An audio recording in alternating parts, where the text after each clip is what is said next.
السلام علیکم۔ آج ہم پڑھنے جا رہے ہیں عمران سیریز کاسپر ریز کی تیسری ایپیسوڈ جو کہ تحریر ہے مظہر کلیم ایم اے کی۔ چلیے شروع کرتے ہیں۔ فون کی گھنٹی بجتے ہی کرسی پر بیٹھی ہوئی جولین نے ہاتھ بڑھا کر ریسیور اٹھا لیا تھا۔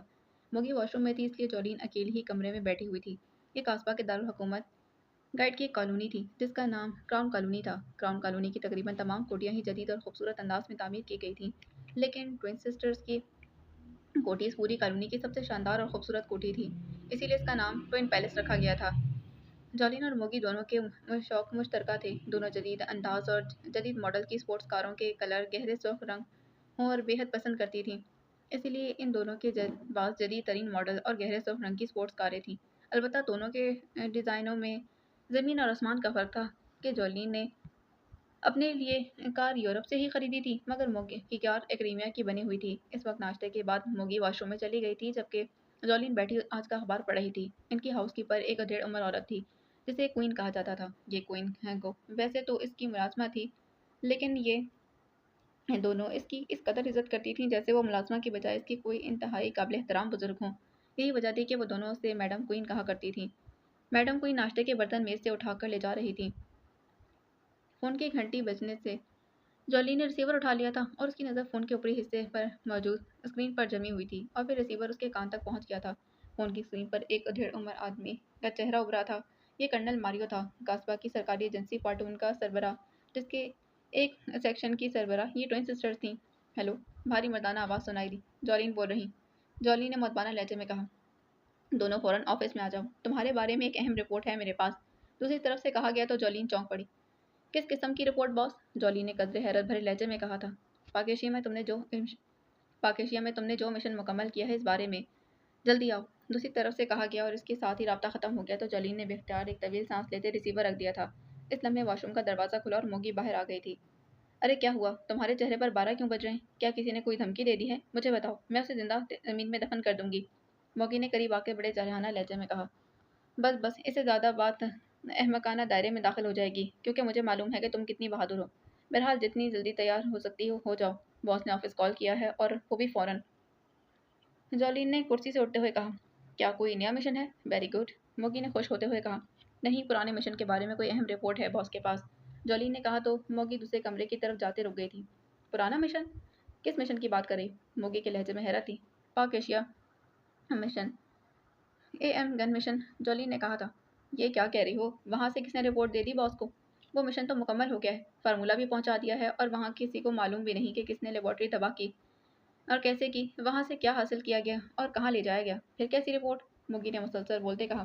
یہاں کھڑے کھڑے تو رپورٹ سامنے آ نہیں جائے گی، جلدی تیار ہو جاؤ، تمہیں پتہ تو ہے کہ باس کو انتظار سے کتنی کوفت ہوتی ہے، جولین نے کہا اور تیزی سے اپنے لیے مخصوص کمرے کی جانب بڑھ گئی تھی۔ تھوڑی دیر بعد دونوں کار میں موجود فارٹون ہیڈ کوارٹر کی طرف بڑھتی چلی جا رہی تھیں۔ ڈرائیونگ سیٹ پر جولین تھی کیونکہ کار جولین کی تھی۔ اس معاملے پر بھی دونوں کے درمیان ہر وقت اختلاف رہتا تھا۔ جولین کو کار چلانے کا بے حد شوق تھا اور آتے جاتے ہوئے اپنی کار استعمال کرنے کو ترجیح دیتی تھی، لیکن موگی اس معاملے میں اس سے الٹ خیال کی مالک تھی۔ وہ چاہتی کہ اس کی کار کم استعمال ہو تاکہ اس کے نئے پن کی تازگی دیر تک قائم رہ سکے، اسی لیے وہ اس پر خوش تھی کہ اس کی کار گیراج میں بند کھڑی ہے جبکہ جولین کی کار چل چل کر پرانی ہوتی جا رہی تھی۔ کار دارالحکومت کی سڑکوں پر خاصی تیز رفتاری سے دوڑتی آگے بڑھتی چلی جا رہی تھی۔ موگی ہاتھ میں ایک رسالہ پکڑے بیٹھی ہوئی تھی۔ یہ رسالہ کار کی سیٹ پر ہی پڑا ہوا تھا، اسے ملا اور وہ اسے جستا جستا دیکھ رہی تھی۔ اس رسالے میں ایک عورت کی تصویر شائع ہوئی تھی جس نے آگ کا لباس پہنا ہوا تھا اور دیکھنے میں تو یہ لباس بے حد خوبصورت دکھائی دے رہا تھا۔ جولین نے گردن موڑتے ہوئے اسے کہا۔ ہر عورت جو غلط کام کرتی ہے وہ آگ کا لباس ہی پہنتی ہے، موگی نے بڑے مذہبی انداز میں کہا تھا۔ کیا کیا کیا کیا تم نے پھر مذہب کا کیا تم پر پھر مذہب کا دورہ پڑ گیا ہے؟ میں نے کئی بار تمہیں کہا ہے کہ میرے سامنے ایسی باتیں مت کیا کرو، لیکن تم باز نہیں آتی۔ اگر تم نے کچھ کہا تو پھر میں تمہیں چلتی کار سے نیچے پھینک دوں گی، جولین نے باقاعدہ غصیلے لہجے میں کہا۔ خود ہی کہہ رہی ہو کہ آگ کا لباس خوبصورت دکھائی دے رہا ہے، لیکن میں نے بات کی تو تمہیں غصہ آ گیا۔ تم چاہے جو مرضی کہو یا پھر سمجھو، عورتیں اپنی خوشی سے آگ کا لباس پہننا فخر سمجھتی ہیں، موگی نے کہا تھا۔ تم آگ کا لباس کس کو کہہ رہی ہو اور کیا سمجھ رہی ہو؟ جولین نے منہ بناتے کہا۔ چرچ میں ایک دن فادر کہہ رہے تھے کہ گناہ گاروں کو جہنم میں آگ کا لباس پہنایا جائے گا، اور میں نے سوچا کہ اگر میں جو لباس پہن رکھا ہے یہ مجھے کتنا سکون اور آرام مہیا کر رہا ہے، لیکن اگر یہ لباس جلتے ہوئے انگاروں آگ کے شعلوں سے تیار ہوا ہو تو پھر یہی سکون اور آرام کی بجائے کیا مہیا کرے گا، موگی نے جذباتی لہجے میں کہا۔ میں لباس کے ڈیزائن اور کلر کی بات کر رہی ہوں، تم نہ جانے کیا سمجھ کر کدھر نکل گئی، लिबास डिज़ाइन इस अंदाज में किया गया है कि जैसे शोले उठ रहे हों, फैल रही हों और तो पूरा जिस्म शोलों की लपेट में हो, जॉली ने कहा था। और तुम इस पर खुश हो रही हो? हैरत है, मोगी ने कहा था। बड़ा शानदार आइडिया है, बिल्कुल नया। वाह क्या खूबसूरत और जदीद आइडिया है। आग का लिबास, वाह, जॉली ने चटखारे लेकर बोलते हुए कहा था। अच्छा, जब वापसी होगी तो फिर मैं तुम्हें आग का लिबास पहनाऊंगी, फिर देखूंगी कि तुम चीखती हो या लुत्फ अंदोज होती, मोगी ने कहा था।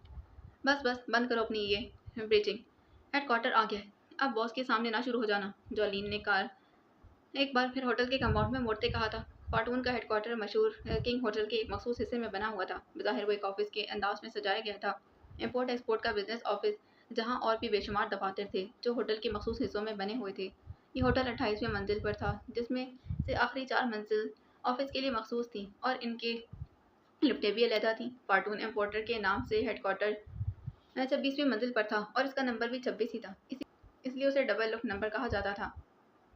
थोड़ी ही देर बाद जॉलीन और मोगी दोनों एक लिफ्ट के जरिए ऊपर 26वीं मंजिल पर पहुंच चुकी थीं और फिर एक ऑफिस में दाखिल हो गई थीं। उन्हें मालूम था कि इस ऑफिस में उनके दाखिल होते ही उनकी स्क्रीनिंग शुरू हो जाएगी और चंद ही लम्हों बाद उनकी तफसील स्क्रीनिंग होकर रिजल्ट निकल आएगा। रिजल्ट ओके आते ही बॉस ऑफिस में आ जाएगा और वही हुआ था। चंद लम्हों बाद दीवार में मौजूद एक दरवाज़ा खुला और एथेड उमर बॉस बाहर आ गया था। उसने सूट पहना हुआ था, चेहरा जिसामत के लिहाज से खासा चौड़ा नजर आ रहा था। सर पर बालों का एक बड़ा सा टोकरा रखा हुआ था। बॉस के अंदर दाखिल होते ही वो दोनों भी उठ खड़ी हुई थी। बैठो बैठो, कर्नल मारियो ने अपनी कुर्सी की तरफ बढ़ते हुए कहा था। और फिर वो दोनों कर्नल मारियो की कुर्सी पर बैठने के बाद अपनी अपनी कुर्सी पर बैठ गई थी।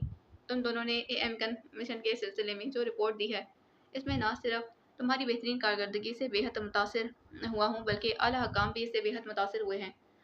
और अब जो फार्मूला तुम लोग पाकेशिया से लेकर आई हो, इस पर हमारा एक लेबॉर्ट्री में काम का आगाज भी हो चुका है, कर्नल मारियो ने मुस्कुराते हुए कहा था। थैंक यू बॉस, आपकी हौसला अफजाई और कदर शनासी की वजह से हम कामयाबी हासिल कर सकें, जॉली ने कदर खुशामदाना लहजे में कहा।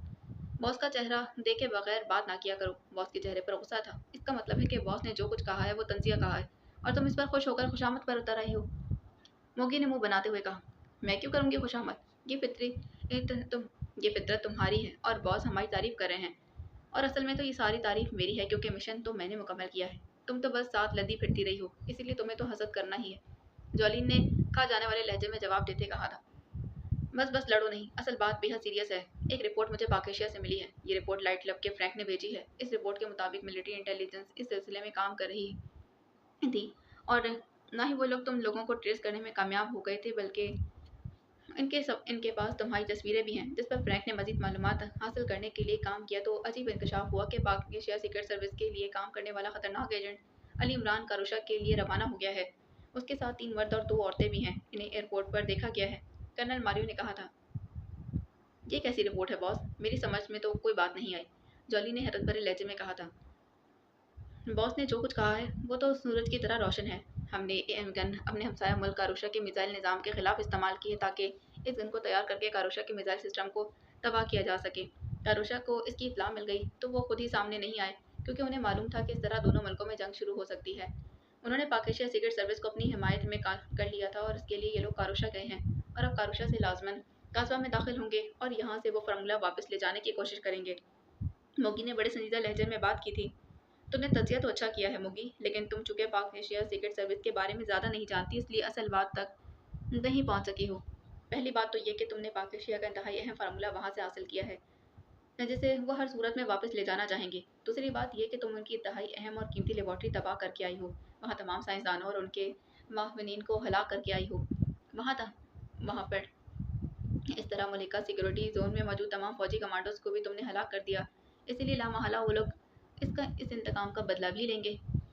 और जहाँ तक आरुषा जाने की बात है तो ऐसा इसीलिए किया गया है कि वो लोग यहाँ आने से पहले यहाँ के बारे में मालूमात हासिल करेंगे। मैंने इस रिपोर्ट के मिलने के बाद कारोशा में अपने मखसूस ज़राए से मालूमात हासिल की हैं और मुझे बताया गया है कि कारोशा के दारुल हुकूमत राटकर में एक आदमी जेंटिस है जो राटकर के एक क्लब 5 स्टार क्लब का मालिक और जनरल मैनेजर है। इसके ताल्लुकात पाकिस्तान के अंडरवर्ल्ड से हैं, इसीलिए लाजमन ये लोग जेंटिस से ही इस मामले में रब्ता करेंगे। इसलिए मेरा ख्याल है कि तुम दोनों अगर इस जेंटिस को कवर कर लो तो फिर इस तूफान का खात्मा कारोशा में ही किया जा सकता है, कर्नल मारियो ने तफसीलन बताया था।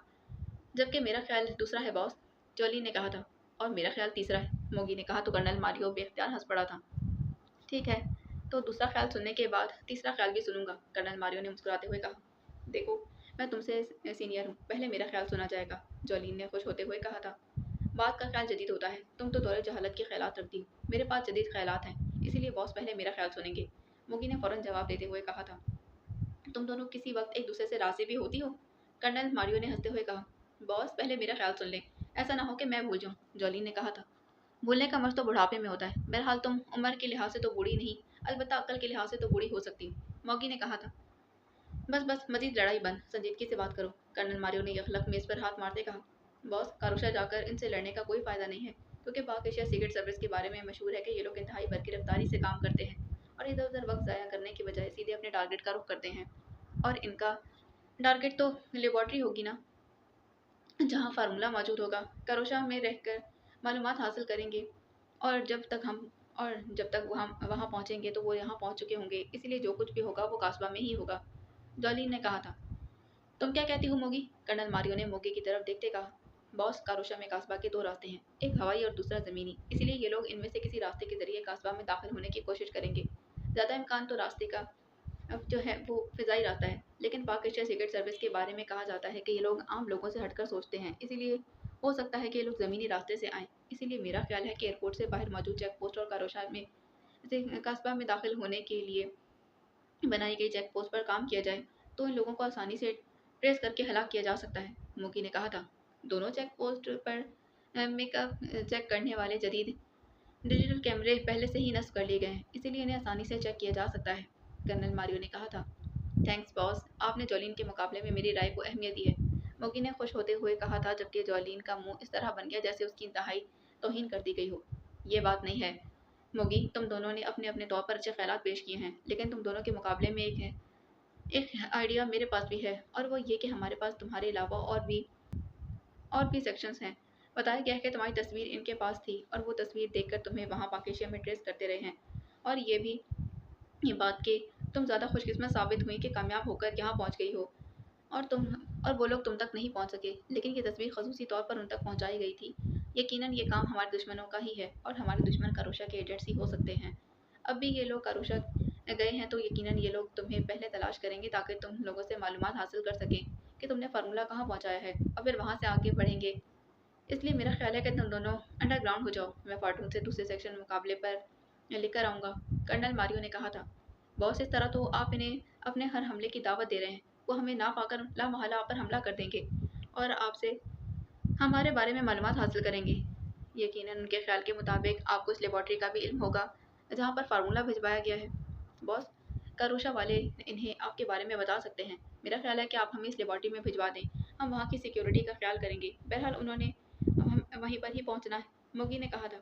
सॉरी, मुझे खुद मालूम नहीं कि लेबॉर्ट्री कहाँ वाक़ है, ये बात तो मुकम्मल टॉप सीक्रेट है, और अब मुझे भी इस बात से खुफिया रखा गया है, शायद मुल्क के सदर या प्राइम मिनिस्टर को इसका इल्म होगा, कर्नल मारियो ने जवाब देते कहा। फिर तो हमें ही सामने आकर इनका खात्मा करना होगा, लेकिन हम अपने मुल्क में इनका मुकाबला करेंगी, करोशा में नहीं, जॉलीन ने हतमी लहजे में कहा था। ओके, मैं तुम्हें फ्री हैंड दे रहा हूँ, मुझे पाकिस्तान सीक्रेट सर्विस की लाशें चाहिए बस, कर्नल मारियो ने मेज़ पर मुक्का मारते कहा, शायद ये उनका मखसूस अंदाज था। बेफिक्र हैं आपकी बेफिक्र हैं, आपको लाशें इनकी मिल जाएंगी, जॉलीन ने कहा था। इनकी नहीं मिलेंगी तो हमारी तो बहरहाल मिल ही जाएंगी, मोगी ने कहा था। ये क्या कह रही हो, नॉनसेंस, मुँह से अच्छे अल्फाज निकालो, जॉली ने गुस्सैली लहजे में कहा था। तुमने ये बात खुद की है, मैंने तो सिर्फ वजाहत कर दी इसकी, मोकी ने जवाब देते कहा। मुझे तुम्हारी नहीं पाकिस्तान सीक्रेट सर्विस की लाशें चाहिए, समझी, कर्नल मारियो ने इस बार फिर मुक्का मारते हुए कहा था। बिल्कुल समझ गई, अब हमें इजाज़त दी, जॉलीन ने कहा था तो वो उठ खड़ी हुई। अगर हम मजीद बैठी रहीं तो बॉस आप मुक्के मार मार कर ना सिर्फ अपना हाथ खराब कर लेंगे बल्कि मेज़ भी नहीं मंगवानी पड़ जाएगी, मोगी ने बड़े मासूमाना लहजे में कहा था। तुम बेहद शरारती होती जा रही हो मोगी, कर्नल मारियो ने हंसते हुए कहा। सच कह रही हूँ बॉस, इसीलिए जॉलीन भी मुझसे नाराज़ रहती है, मोगी ने कहा था। ये सच नहीं बोलती, अगर सच बोलती तो फिर लड़ाई किस बात की, जॉलीन ने मुड़ते हुए कहा और फिर तेजी से कमरे से बाहर आ गई थी। उसके पीछे मोगी भी बाहर आ गई थी।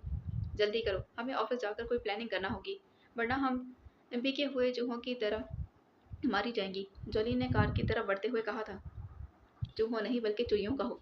ये बता दूं कि इमरान के बारे में मुझे तुमसे ज़्यादा मालूमात हैं, इसीलिए तुम्हें मेरी मिन्नत करना होगी, फिर मैं उसके बारे में तुम्हें बताऊंगी, वरना इमरान के हाथों तुम वाकई बेकी हुई चुहिया की तरह मारी जाओगी, मोगी ने उसके पीछे आते हुए कहा। तुम्हें इमरान के बारे में किसने बताया है, सिर्फ सुनी सुनाई बातें ही होंगी तुम्हारे पास, जॉली ने कार की तरफ बढ़ते कहा। अरे इस ख्याल में ना रहना, मैंने पूरी दुनिया के बेहतरीन एजेंट्स का बाकायदा एल्बम बनाया हुआ है। इस एल्बम में इमरान का नंबर दूसरा है, इसके बारे में मालूमात भी दर्ज हैं और इसकी मुख्तलिफ तस्वीर भी हैं। 115 एजेंट्स का एल्बम है मेरे पास, मोगी ने कार की साइड सीट पर बैठते कहा। अच्छा, वेरी गुड। इस एल्बम में पहला नंबर तो यकीनन मेरा होगा। गुड, तुम तो वाकई हकीकत पसंद हो, जॉलीन ने कार की ड्राइविंग सीट पर बैठते कहा। तुम्हारा तो बस इस एल्बम में आखिरी नंबर है, और इसलिए है कि तुम बहरहाल मेरी सिस्टर हो, वरना तुम्हारी कारकर्दगी इस काबिल कहाँ के एल्बम में तुम्हारा जिक्र हो। पहला नंबर मेरा है, मोगी का, सुना तुमने? मोगी ने मुंह बनाते हुए कहा था। तो ये खुशामदाना एल्बम है। अपनी सताइश करने वालों को भी नफसियाती मरीज अपनी सताइश करने वाले तो वैसे भी नफसियाती मरीज ही होते हैं। जॉली ने कार स्टार्ट करते कहा। तुमने मुझसे तो जलना ही है, तुम्हारी मजबूरी जो है। असल मसला तो ये इमरान है, और ये भी तुम्हारे लिए मसला है, मेरे लिए नहीं, मोगी ने कहा था। क्यों, तुम्हारे लिए क्यों नहीं है? क्या ये तुम्हारे क्या ये तुम्हारा बॉयफ्रेंड है? जॉली ने यखला वसीले लहजे में कहा। काश ऐसा होता। इस कदर वजी आदमी है कि उसकी तस्वीर देखकर जी चाहता है कि बस उसके तस्वर में बाकी जिंदगी गुजार दी जाए, मोगी ने बड़े जज्बाती लहजे में कहा। अरे तुम इस मस्खरे को वजी कह रही हो? सर पर क्लाउन वाली टोपी पहनने की कमी है, वरना बना बनाया क्लाउन यानी मस्खरा है, जॉली ने मजे लेकर कहा था। अच्छा, अब वो आ रहा है, तुम्हें लेना उससे, फिर तुम्हें पता चलेगा कि वो क्लाउन है या फिर प्रिंस, मोगी ने चैलेंज करने वाले अंदाज में कहा था। ओके, देख लूंगी उसे, जॉली ने चैलेंज कबूल करते कहा था, और फिर मोगी ने इस तरह मुंह बना लिया जैसे जॉली ने बच्चों जैसी बात की। इमरान अपने साथियों समेत यूरोपीय मुल्क कारोशा के एक 5 स्टार होटल के कमरे में मौजूद था। इन्हें यहाँ आए हुए 2 घंटे हो गए थे। पाक एशिया से बराह रास्त वो कारोशा आए थे। अलबत्ता रास्ते में उन्हें एक जगह फ्लाइट तब्दील करना पड़ी थी। इस होटल में कमरे शायद इमरान ने पहले ही बुक करवा लिए थे, इसलिए जब वो यहाँ पहुंचे तो कमरे उनके नामों से पहले ही बुक थे। इमरान समेत सब अपने असल चेहरों में थे। इमरान के साथ सफदर, कैप्टन शकील, तनवीर, जूलिया और सालिहा थी, और वो सब अपने अपने कमरों में थे। थोड़ी देर गुजार कर हस्ब रिवायत इमरान के कमरे में इकट्ठे होते जा रहे थे। इमरान ने रूम सर्विस वाली को ब्लैक कॉफ़ी का इमरान ने रूम सर्विस वालों को ब्लैक कॉफ़ी का ऑर्डर दे दिया था, इसलिए जैसे ही सब इकट्ठे हुए चंद लम्हों बाद ही वेट्रेस ट्रॉली धकेलती हुई अंदर आ गई थी, और उसने ब्लैक कॉफ़ी के बर्तन दरमियानी मेज़ पर लगाना शुरू कर दिए। बर्तन मेज़ पर रखकर उसने ट्रॉली को एक साइड पर करके रोका था, और फिर खुद कमरे से बाहर चली गई, जबकि जूलिया और सोलिया ने मिलकर कॉफ़ी तैयार करती थी। अल्लाह ताला ने ऐसा निज़ाम बनाया है कि ख़वातीन खुदकार अंदाज में अपने मखसूस काम में मसरूफ़ हो जाती हैं, इमरान ने मुस्कुराते हुए कहा। क्या मतलब? क्या मखसूस काम? जूलिया ने चौंक कर कहा था। यही चाय या फिर ब्लैक कॉफ़ी बनाने का। अब देखो यहाँ तनवीर भी मौजूद है। गो के वो मर्द दिखाई देता है, लेकिन नाम तो बहरहाल नस्वानी है, जैसे तनवीर फातिमा होता है, लेकिन इसके बावजूद उसने अपनी जगह से हरकत नहीं की, जबकि सोलिया और जूलिया अज खुद ही हरकत में आ गई। इमरान ने कहा था, मैंने 1000 बार तुम्हें कहा है कि मेरे बारे में कोई फजूल बात मत किया करो, लेकिन तुम बास नहीं आते ना, किसी रोज़ मेरे हाथों मारे जाओगे, तनवीर ने इंतहाई गुस्सीले लहजे में कहा था। तनवीर, सोच समझ कर बात करो, इमरान की तो आदत है मजाक करने की, जूलिया ने तनवीर से मुखातिब होकर कहा। तुम इसकी हिमायत ना किया करो, ये मैं बर्दाश्त नहीं कर सकता कि तुमने तनवीर ने उल्टा जूलिया पर गुस्सा निकालना शुरू कर दिया था। तनवीर प्लीज़, मिशन के आगाज़ में ऐसी बातें अच्छी नहीं लगती, सफदर ने शायद झगड़े के खौफ से बीच बचाव करते हुए कहा था। इसे भी मना कर दो, अब अगर इसने बात की तो मैं वाकई गोली मार दूंगा, तनवीर ने इमरान की तरफ देखते कहा। इमरान साहब तो मजाक करते हैं, आप खामखा ही गुस्से में आ जाते हैं, आप इनके मजाक को एंजॉय किया करें, सोलिया ने भी तनवीर को समझाने की कोशिश करते कहा, लेकिन इससे पहले कि तनवीर कोई जवाब देता फ़ोन की घंटी बज उठी, तो सबने चौंक कर इस तरह फ़ोन को देखा जैसे फ़ोन की घंटी बजना कोई अनोखा काम हो। यहाँ किसने फ़ोन किया होगा? सबने तकरीबन हैरत भरे लहजे में कहा। उसी लम्हे इमरान ने ना सिर्फ हाथ बढ़ाकर रिसीवर उठा लिया, बल्कि उसने लाउडर का बटन भी प्रेस कर दिया था। हेलो, रेमंड बोल रहा हूँ, दूसरी तरफ से एक मर्दाना आवाज़ सुनाई दी। प्रिंस ऑफ टर्म बोल रहा हूँ। क्या हुआ? क्या हुआ तुम्हारी इन ट्विन सिस्टर्स का? इमरान ने जवाब देते कहा। प्रिंस, मैंने तो इस ख्याल से ही पाकिस्तान जाकर आपसे मुलाकात की थी, और आपको इनकी तस्वीरों से भी आगाह कर दिया था, और आप इन्हें एएम गन हासिल करने से रोक देंगे, लेकिन वो तो कामयाबी के झंडे लहराती वापस आ गई। अब हमारी हुकूमत को तो वक्ता पड़ा हुआ है, रेमंड ने कतई नाराज़ लहजे में कहा। अरे तुमसे तुम्हारे घर में मुलाकात करने के लिए तो ये सारा खेल खेला गया है, और उल्टा तुम नाराज़ हो रहे हो, इमरान ने जवाब देते कहा। मुझसे मुलाकात क्या मतलब, मैं समझा नहीं, रेमंड ने वाकई उलझे हुए लहजे में कहा। अगर मैं उन्हें कामयाब होने से रोक देता तो फिर मेरी हुकूमत मुझे यहाँ क्यों भिजवाती, और यहाँ आए बगैर तुमसे मुलाकात कैसे होती? बाकी रहे कामयाबी के झंडे, तो ये झंडे दुनिया में सबसे बेवफा हैं, कभी किसी के हाथ में होते हैं और कभी किसी के हाथ में, इमरान ने जवाब देते कहा। ओह अच्छा, मैं समझ गया, आप उन्हें उनके घर में शिकस्त देना चाहते हैं। اب مجھے بتائیں کہ میں کیا خدمت کر سکتا ہوں؟ میں ابھی آفس آیا تو مجھے آپ کا پیغام دیا گیا، ریمنڈ نے جواب دیتے ہوئے کہا تھا۔ کیا تم اس لیبارٹری کا کھوج نکال سکتے ہو جہاں یہ فارمولہ بھجوایا گیا ہے؟ عمران نے کہا تھا۔ او نہیں، اس بارے میں تو انہوں نے معاملے کو بے حد سیکرٹ رکھا ہوا ہے۔ ہم نے اپنے طور پر کام کرنے کی کوشش کی، کسے ٹریس کرنے کی کوشش کریں لیکن ہمیں ناکامی ہوئی ہے، ریمنڈ نے جواب دیتے کہا۔ ٹوئن سسٹر سے پوچھ گچھ کی تم نے؟ عمران نے پوچھا تھا۔ ٹوئن سسٹر سے پوچھ گچھ؟ وہ کیسے؟ وہ تو قصبہ میں ہیں اور اس قدر مصروف اور تیز ایجنٹس ہیں کہ ہمارا کوئی ایجنٹ ان کا مقابلہ نہیں کر سکتا۔ اس لیے تو یہ اطلاع ملتے ہی ٹوئن سسٹر پاکیشیا گئی تھیں۔ میں ان کی تصویر لے کر پاکیشیا آپ کے پاس پہنچا تھا کیونکہ ہمیں یقین تھا کہ آپ ان کا مقابلہ کر سکیں گے، لیکن ہمیں یہ دیکھ کر بے حد مایوسی اور افسوس ہوا کہ آپ اور پاکیشیا سیکرٹ سروس ان کا مقابلہ نہ کر سکے اور یہ دونوں فارمولہ لے کر آپ کی لیبارٹری تباہ کر کے واپس آ گئی ہیں۔ جب آپ جیسی سروس ان کا مقابلہ نہیں کر سکی تو پھر ہم کیا کر سکتے ہیں؟ ریونڈ نے جواب دیتے کہا۔ مقابلہ تو اب شروع ہوگا ریونڈ، ختم تو کہاں ہوا تھا؟ یہ ٹھیک ہے کہ ٹوئن سسٹر نے پاکیشیا میں کامیابی حاصل کی ہے، لیکن اس کا یہ مطلب نہیں کہ انہوں نے دنیا فتح کر لی ہے۔ ابھی امتحان اور بھی ہیں، عمران نے کہا تھا۔ ٹھیک ہے، لیکن میں آپ کی کیا مدد کر سکتا ہوں؟ ریونڈ نے کہا تھا۔ کیا تم ہوٹل زہلوش آ سکتے ہو؟ عمران نے کہا تھا۔ ہاں کیوں نہیں، میرے آفس میں سے قریب ہی ہے یہ ہوٹل، ریونڈ نے کہا۔ تو پھر آ جاؤ، کمرہ نمبر 626، عمران نے کہا اور ریسیور رکھ دیا۔ یہ ریونڈ کاروشا سیکرٹ سروس کا فعال ایجنٹ ہے، لیکن تم نے دیکھا کہ یہ ٹوئن سسٹر سے کس طرح خوفزدہ اور معروف ہے۔ اب ہمارا براہ راست مقابلہ ٹوئن سسٹر سے ہوگا، اس لیے اب میں ریونڈ سے قصبہ میں سہولیات حاصل کرنا چاہتا ہوں تاکہ ہم تیز رفتاری سے کام کر سکیں۔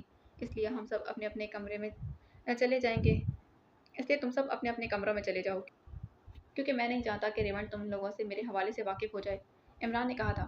ٹھیک ہے عمران صاحب، ہم باہر جا رہے ہیں، کچھ سیر ہی کر لیں گے، صفدر نے اٹھتے کہا، اور پھر سوائے عمران کے باقی سبھی اٹھ کھڑے ہوئے تھے۔ ان سب کی کرسیوں کو اس طرح ایڈجسٹ کیا گیا کہ دیکھنے والا یہ نہ سمجھے کہ یہاں باقاعدہ میٹنگ ہوتی رہی ہے۔ چونکہ آنے والا کاروشا سیکرٹ سروس کا ایجنٹ تھا، اس لیے وہ ان چھوٹی چھوٹی باتوں کا بھی خصوصی طور پر خیال رکھ سکتا تھا۔ کرسیوں کو ایڈجسٹ کر کے وہ سب ایک ایک کر کے کمرے سے باہر چلے گئے، البتہ جولیا اور صالحہ نے کافی کے برتن اٹھائے اور کچن میں رکھ دیے تھے۔ عمران نے اٹھ کر میز کو اچھی طرح سے انداز میں ایڈجسٹ کیا کہ صورتحال ریونڈ کے سامنے واضح نہ ہو۔ تھوڑی ہی دیر بعد کال بیل کی آواز سنائی دی تو عمران اٹھ کر بیرونی دروازے کی طرف بڑھ گیا تھا۔ اس نے دروازہ کھولا تو لمبے قد اور ورزشی جسم کا مالک ریونڈ دروازے پر کھڑا مسکرا رہا تھا۔ آؤ، خوش آمدید، عمران نے مسافے کے لیے ہاتھ بڑھاتے کہا۔ شکریہ، مجھے خوشی ہے کہ آپ نے مجھے یاد رکھا، مسافہ کرنے کے بعد ریونڈ نے اندر داخل ہوتے کہا۔ تمہارا نام اور پتہ اس قدر آسان ہے کہ جلد ہی زبان پر چڑھ جاتا ہے، اسی لیے تمہیں یاد رکھنا کوئی مشکل کام نہیں، عمران نے کہا تو ریونڈ بے اختیار کھلکھلا کر ہنس پڑا۔ عمران نے اسے کرسی پر بٹھانے کے بعد روم سروس کو 2 کپ کافی لانے کا آرڈر دے دیا تھا۔ عمران صاحب، یہ کیسے ممکن ہوا کہ آپ کی وہاں موجودگی کے باوجود ٹوئن سسٹرز وہاں سے فارمولہ اڑا لے گئے؟ ریونڈ نے کہا تھا۔ اس میں حیرت کی تو کوئی بات نہیں، وہ مشن مکمل کرنے گئی تھی، انہوں نے محنت کی اور کامیاب ہو گئی، محنت کا صلہ ہمیشہ کامیابی ہی نکلتا ہے۔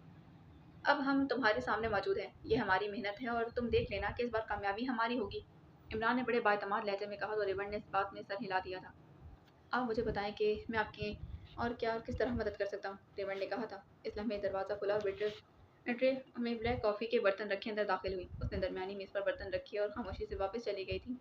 تمہارے پاس ٹوئن سسٹرز کے بارے میں کوئی البم، ان کے کام کرنے کے طریقہ کار کے بارے میں کوئی سی ڈی وغیرہ تو ضرور ہوگی، وہ مجھے دے دو۔ دوسری بات یہ کہ قصبہ کے دارالحکومت گائٹ میں رہائش گاہیں اسلحہ مہیا فراہم کرنے والی کوئی بااعتماد پارٹی چاہیے، اور تیسری اور آخری بات یہ کہ فارٹون کے ہیڈ کوارٹر کے بارے میں محل وقوع اس کے بارے میں تفصیلات بھی چاہیے، عمران نے کہا تھا۔ کیا فارٹون کے باس پر براہ راست اپنا ہاتھ ڈالنا چاہتے ہیں؟ یہ تو بے حد مشکل ہوگا کیونکہ ہیڈ کوارٹر تو بہرحال ہیڈ کوارٹر ہوتا ہے نا، اس کی حفاظت کے لیے ہر ملک انتہائی فول پروف انتظامات کرتا ہے۔ جی، ریونڈ نے کافی کی چسکی لیتے ہوئے کہا تھا۔ مجھے ہیڈ کوارٹر پر حملہ کرنے کی ضرورت نہیں ہے، میں صرف اپنی یادداشت کے لیے معلومات حاصل کرنا چاہتا ہوں، عمران نے کہا تھا۔ تو پھر آپ ٹوئن سسٹرز کو ختم کرنا چاہتے ہیں، ریونڈ نے کہا۔ اس سے ہمیں کیا ملے گا؟ اب ان کے پاس فارمولہ تو ہے نہیں۔ ہاں، اگر وہ پاکیشیا میں پھر ہم سے ٹکرا جاتی ہیں تو پھر بات الگ، عمران نے جواب دیتے کہا۔ تو پھر آپ نے کیا پلاننگ سوچ رکھی؟ ریونڈ نے کہا تھا۔ پہلے یہ معلومات حاصل کروں گا کہ فارمولہ کس لیبارٹری میں ہے، پھر اس لیبارٹری پر ریڈ کر کے وہاں سے فارمولہ حاصل کروں گا اور پھر واپسی، عمران نے مسکراتے جواب دیا۔ ٹوئن سسٹرز کے خلاف آپ کوئی کارروائی نہیں کریں گے؟ ریونڈ نے قدرے مایوسانہ لہجے میں کہا تھا۔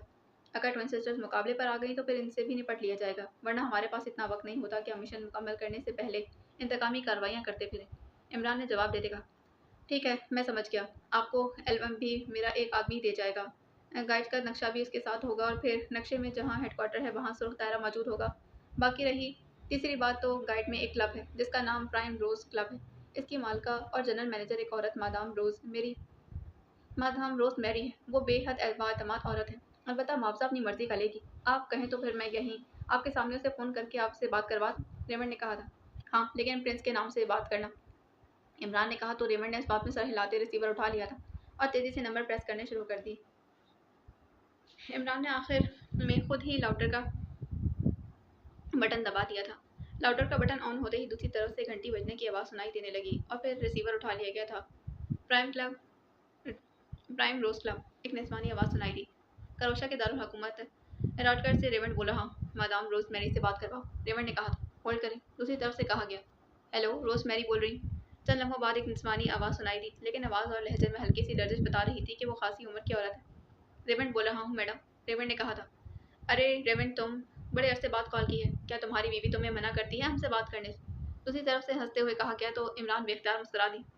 میری بیوی تو آپ کی بہت بڑی فین ہے، وہ کیوں منع کرے گی، بس مصروفیات ہی ایسی ہوتی ہیں کہ رابطہ نہیں ہو پاتا، ریمنڈ نے جواب دیتے کہا۔ ارے چلو میں تمہاری بات مان لیتی ہوں، اب بتاؤ کہ کیسے یاد کیا؟ میڈم روز میری نے خوشگوار لہجے میں کہا تھا۔ پاکیشیا میں میرا ایک دوست ہے پرنس، اس کا تعلق پاکیشیا کی سرکاری ایجنسی سے ہے، وہ گائیڈ پہنچ رہے ہیں جہاں انہوں نے ایک مشن مکمل کرنا ہے، میں نے انہیں آپ کی ٹپ دی ہے، انہیں رہائش گاہ اور کاریں اور اسلحہ چاہیے، ریمنڈ نے کہا تھا۔ پاکیشیا سے پرنس اور سرکاری ایجنسی سے رابطہ، کہیں تم پرنس آف ڈم کی بات تو نہیں کر رہے جس کا اصل نام علی عمران ہے اور جو اپنی ڈگریاں بار بار دہراتا رہتا ہے، انتہائی مزاحیہ باتیں اور حرکتیں کرنے والا ہے، لیکن اس کا تو کسی سرکاری ایجنسی سے کوئی تعلق نہیں، وہ تو پاکیشیا سیکرٹ سروس کے لیے کام کرتا ہے، روز میری نے مسلسل بولتے کہا تو عمران کے چہرے پر انتہائی حیرت کے تاثرات ابھر آئے تھے کیونکہ یہ عورت اس کے بارے میں بہت کچھ جانتی تھی جبکہ وہ اس کے بارے میں کچھ بھی نہ جانتا تھا اور نہ ہی اس کی آواز پہچان سکا تھا۔ یہ لیں آپ خود ہی بات کر لیں کہ ریمنڈ نے شاید اپنی جان چھڑانے کے لیے ریسیور عمران کے حوالے کر دیا تھا۔ علی عمران MSc آکسن بول رہا ہوں، عمران نے اپنے مخصوص لہجے میں کہا اور ساتھ ہی اس نے اپنا اصل نام بھی دہرا دیا تھا۔ ظاہر ہے کہ جب مادام روز میری نے صرف پرنس اور پاکیشیا کا سن کر عمران کے بارے میں اس قدر تفصیل بتا دی تھی تو اس کا مطلب تھا کہ وہ عمران کے بارے میں بہت کچھ جانتی تھی۔ ارے نوٹی بوائے، تم اپنی آنٹی جینس کو بھول گئے ہو، نان سینس، دوسری طرف سے بڑے لاڑ بھرے لہجے میں کہا گیا تو عمران بے اختیار چونک پڑا۔ آنٹی جینس یا آنٹی اولڈ گرل، عمران نے قدرے حیرت بھرے لہجے میں کہا۔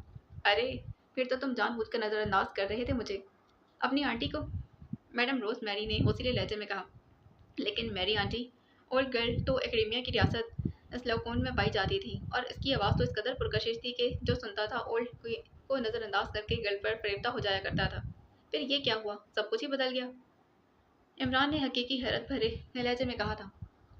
ہاں ایک غمگین کہانی ہے، تمہارے انکل سوبرز کو سلوکون کی طاقت گینگ ریڈ وال نے گولیاں مار کر ہلاک کر دیا، ہماری ساری جائیداد کو آگ لگا کر تباہ کر دیا، ہماری کلب پر قبضہ کر لیا اور مجھے سلوکون سے نکل جانے کا حکم دے دیا۔ چونکہ میرا آبائی تعلق کاروشا سے تھا اس لیے میں نے وہاں ایک اچھے خاصے آدمی کو درمیان میں ڈال کر اس گینگ سے کچھ رقم لی تھی اور پھر یہاں آ کر میں نے پرائم روز کے نام سے کلب کھول لیا، یہاں کا پانی مجھے راس نہ آیا اور میرا گلا خراب ہو گیا، اس کا آپریشن ہوا ہے، اب گلا تو ٹھیک ہے لیکن آواز اور لہجہ بدل گیا ہے، اس لیے تم مجھے آواز سے نہیں پہچان سکے، لیکن تم میرے شیطان بھتیجے ہو، میں تمہیں کیسے بھول سکتی؟ اسی لیے جب ریمنڈ نے پرنس اور پاکیشیا کا اور سرکاری ایجنسی کا نام لیا تو پھر تمہارا نام بے اختیار میری زبان پر آ گیا تھا، میڈم روز میری نے تفصیل سے بتاتے ہوئے کہا تھا۔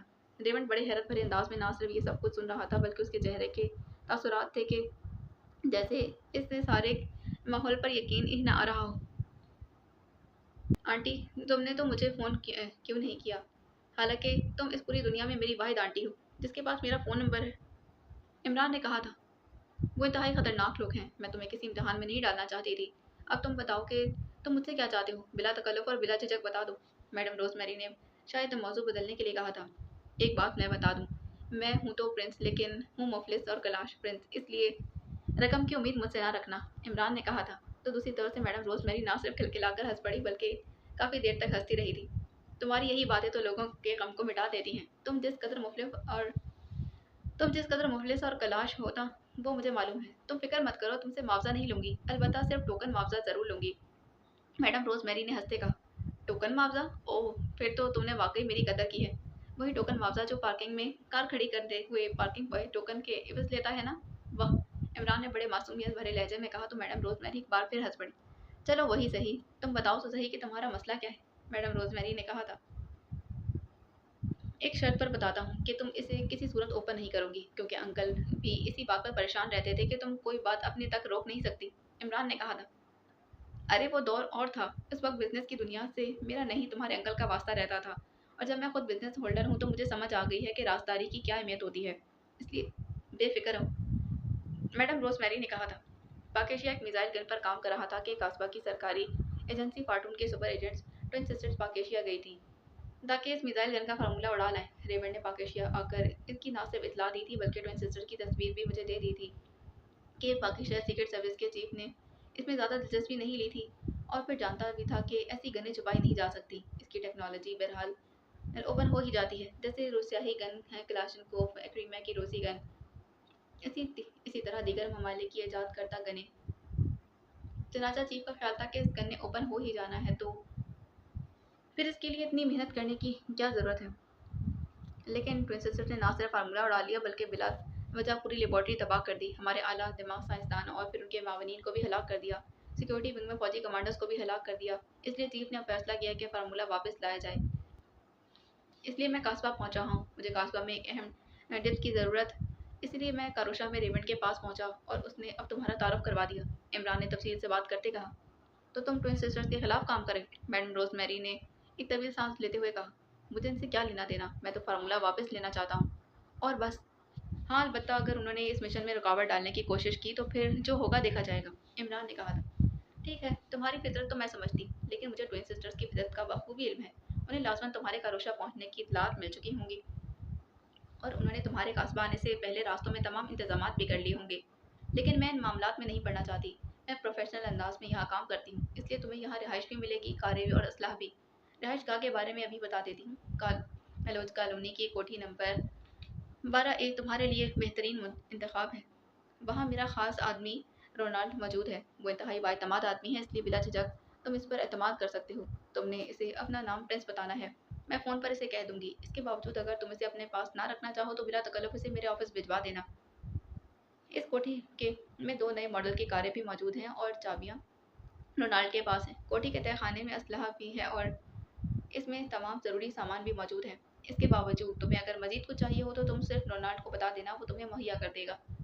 ओके, इससे ज़्यादा मैं तुम्हारे लिए कुछ नहीं कर सकती, मैडम रोजमेरी ने बड़े प्रोफेशनल अंदाज में जवाब देते कहा। ट्विन सिस्टर से मेरी सिफारिश भी कर देना, इमरान ने मुस्कुराते कहा। तुम नॉटी बॉय, तुम तंज करने से बाज नहीं आओगी। तुम शायद अंदाज़ा नहीं लगा रहे कि मैं ट्विन सिस्टर्स को पसंद करती हूँ। ये दोनों मेरी बेटियाँ बनी हुई हैं, ये दोनों रहती भी इकट्ठी हैं और एक दूसरे से हम वक्त लड़ती भी रहती हैं। मुझे वो बेहद पसंद करती हैं, लेकिन तुम भी इनसे कम नहीं हो, इसलिए ये तुम्हारा और उनका आपस का मामला है। जिस तरह चाहो एक दूसरे से निपटो, को नुकसान बहरहाल मेरा ही होगा, लेकिन मैंने बड़े बड़े नुकसान बर्दाश्त किए हैं, ये भी कर लूँगी। ओके, गुड बाय, दूसरी तरफ से कहा गया और फिर इसके साथ ही राब्ता ख़त्म हो गया। इमरान ने हाथ बढ़ाकर रिसीवर रख दिया था। मुझे मालूम नहीं था इमरान साहब कि मैडम रोजमेरी से आपके इस कदर गहरे और दरीना ताल्लुकात थे, लेकिन ये बता दूं कि जैसे उन्होंने कहा है कि वो प्रोफेशनल अंदाज में काम करती हैं, इसलिए आप बेफिक्र होकर उनकी दी हुई मराद से फ़ायदा उठा सकते हैं, रेमंड ने कहा था। मुझे मालूम है, तुम फिक्र मत करो। अलबत्ता मुझे ये बताओ कि कारोशा से कास्बा जाने के लिए कितने ज़राए हैं, इमरान ने मुस्कुराते हुए कहा। 2 हैं, बाय रोड और बाय एयर, और ये भी बता दूं कि दोनों रास्तों पर इंतहाई सख्त चेक पोस्टें भी मौजूद हैं, रेमंड ने कहा था। चेक पोस्टें क्या मतलब, इमरान ने चौंक कर कहा। बाय रोड जब आप कास्बा की हदूद में दाखिल होंगे तो वहाँ मौजूद चेक पोस्ट पर आपको इंतहाई तफसील से चेक किया जाएगा। असला और मंशियात के अलावा आपका मेकअप वगैरह भी ऑटोमेटिक मशीनरी से चेक हो जाएगा। आपके कागजात भी जदीद तरीन मशीनरी के ज़रिए चेक हो जाएंगे। इस सारे अमल में सिर्फ चंद मिनट ही लगते हैं, क्योंकि ये सारा काम जदीद तरीन मशीनरी से खुद ब खुद होता चला जाता है। लेकिन जैसे ही किसी को मशकूक करार दिया जाता है तो उसे घेरे में ले लिया जाता है, और फिर उस पर शक साबित हो जाए तो फिर आप जानते हैं कि क्या होता है। जहाँ तक एयरपोर्ट से बाहर चेक पोस्ट है तो फिर वहाँ भी ऐसा ही होता है जैसे रोड चेक पोस्ट पर होता है।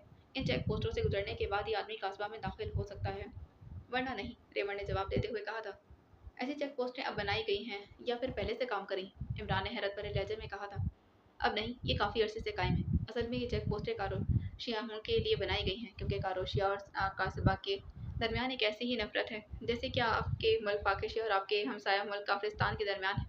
आपने missile gun Kafiristan missile system को तबाह करने के लिए बनाई है, और कासबा ने भी यह फार्मूला इसीलिए हासिल किया है कि इससे वो कारोशा के मिसाइल सिस्टम को तबाह कर सके।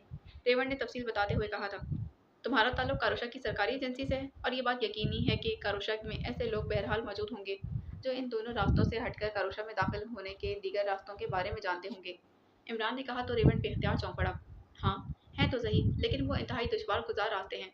कारोशा और कास्बा के दरमियान असलहा और ड्रग स्मगलिंग के लिए ने इंतहाई खतरनाक रास्तों को इस्तेमाल किया जाता है। रेवण ने जवाब दिया था। इनमें से तो जब जो सबसे दुश्वार गुजार रास्ता है वो बता दूं, ऐसे रास्तों के लिए चेकिंग नहीं की जाती कि ऐसे ऐसे रास्तों पर इसलिए चेकिंग नहीं की जाती कि रास्तों में सफ़र करना नामुमकिन समझा जाता है। इमरान ने कहा था। एक रास्ता वाकई ऐसा है जैसे इसके लिए तर्क किया गया है कि आज तक वहाँ से कोई ग्रुप सही सलामत गुजर नहीं सका। लाजमन न चंद अफराद हलाक हो जाते हैं, इसलिए उसे तर्क कर दिया गया है।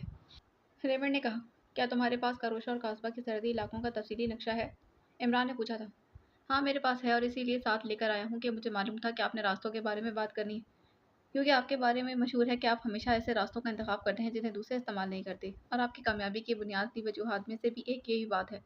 रेमंड ने जेब से एक तहशुदा कागज़ निकालते हुए कहा और फिर उसने नक्शा खोलकर दरमियानी मेज़ पर बिछा दिया था। फिर उसने जेब से बाल पॉइंट निकाला और फिर नक्शे पर झुक गया था। इमरान भी झुककर गौर से नुक्ते देखने लगा और फिर इमरान भी झुककर गौर से नक्शे को देखने लगा। ये देखें, ये सरहदी पहाड़ी इलाका दोनों मुल्कों में मुश्तरका है।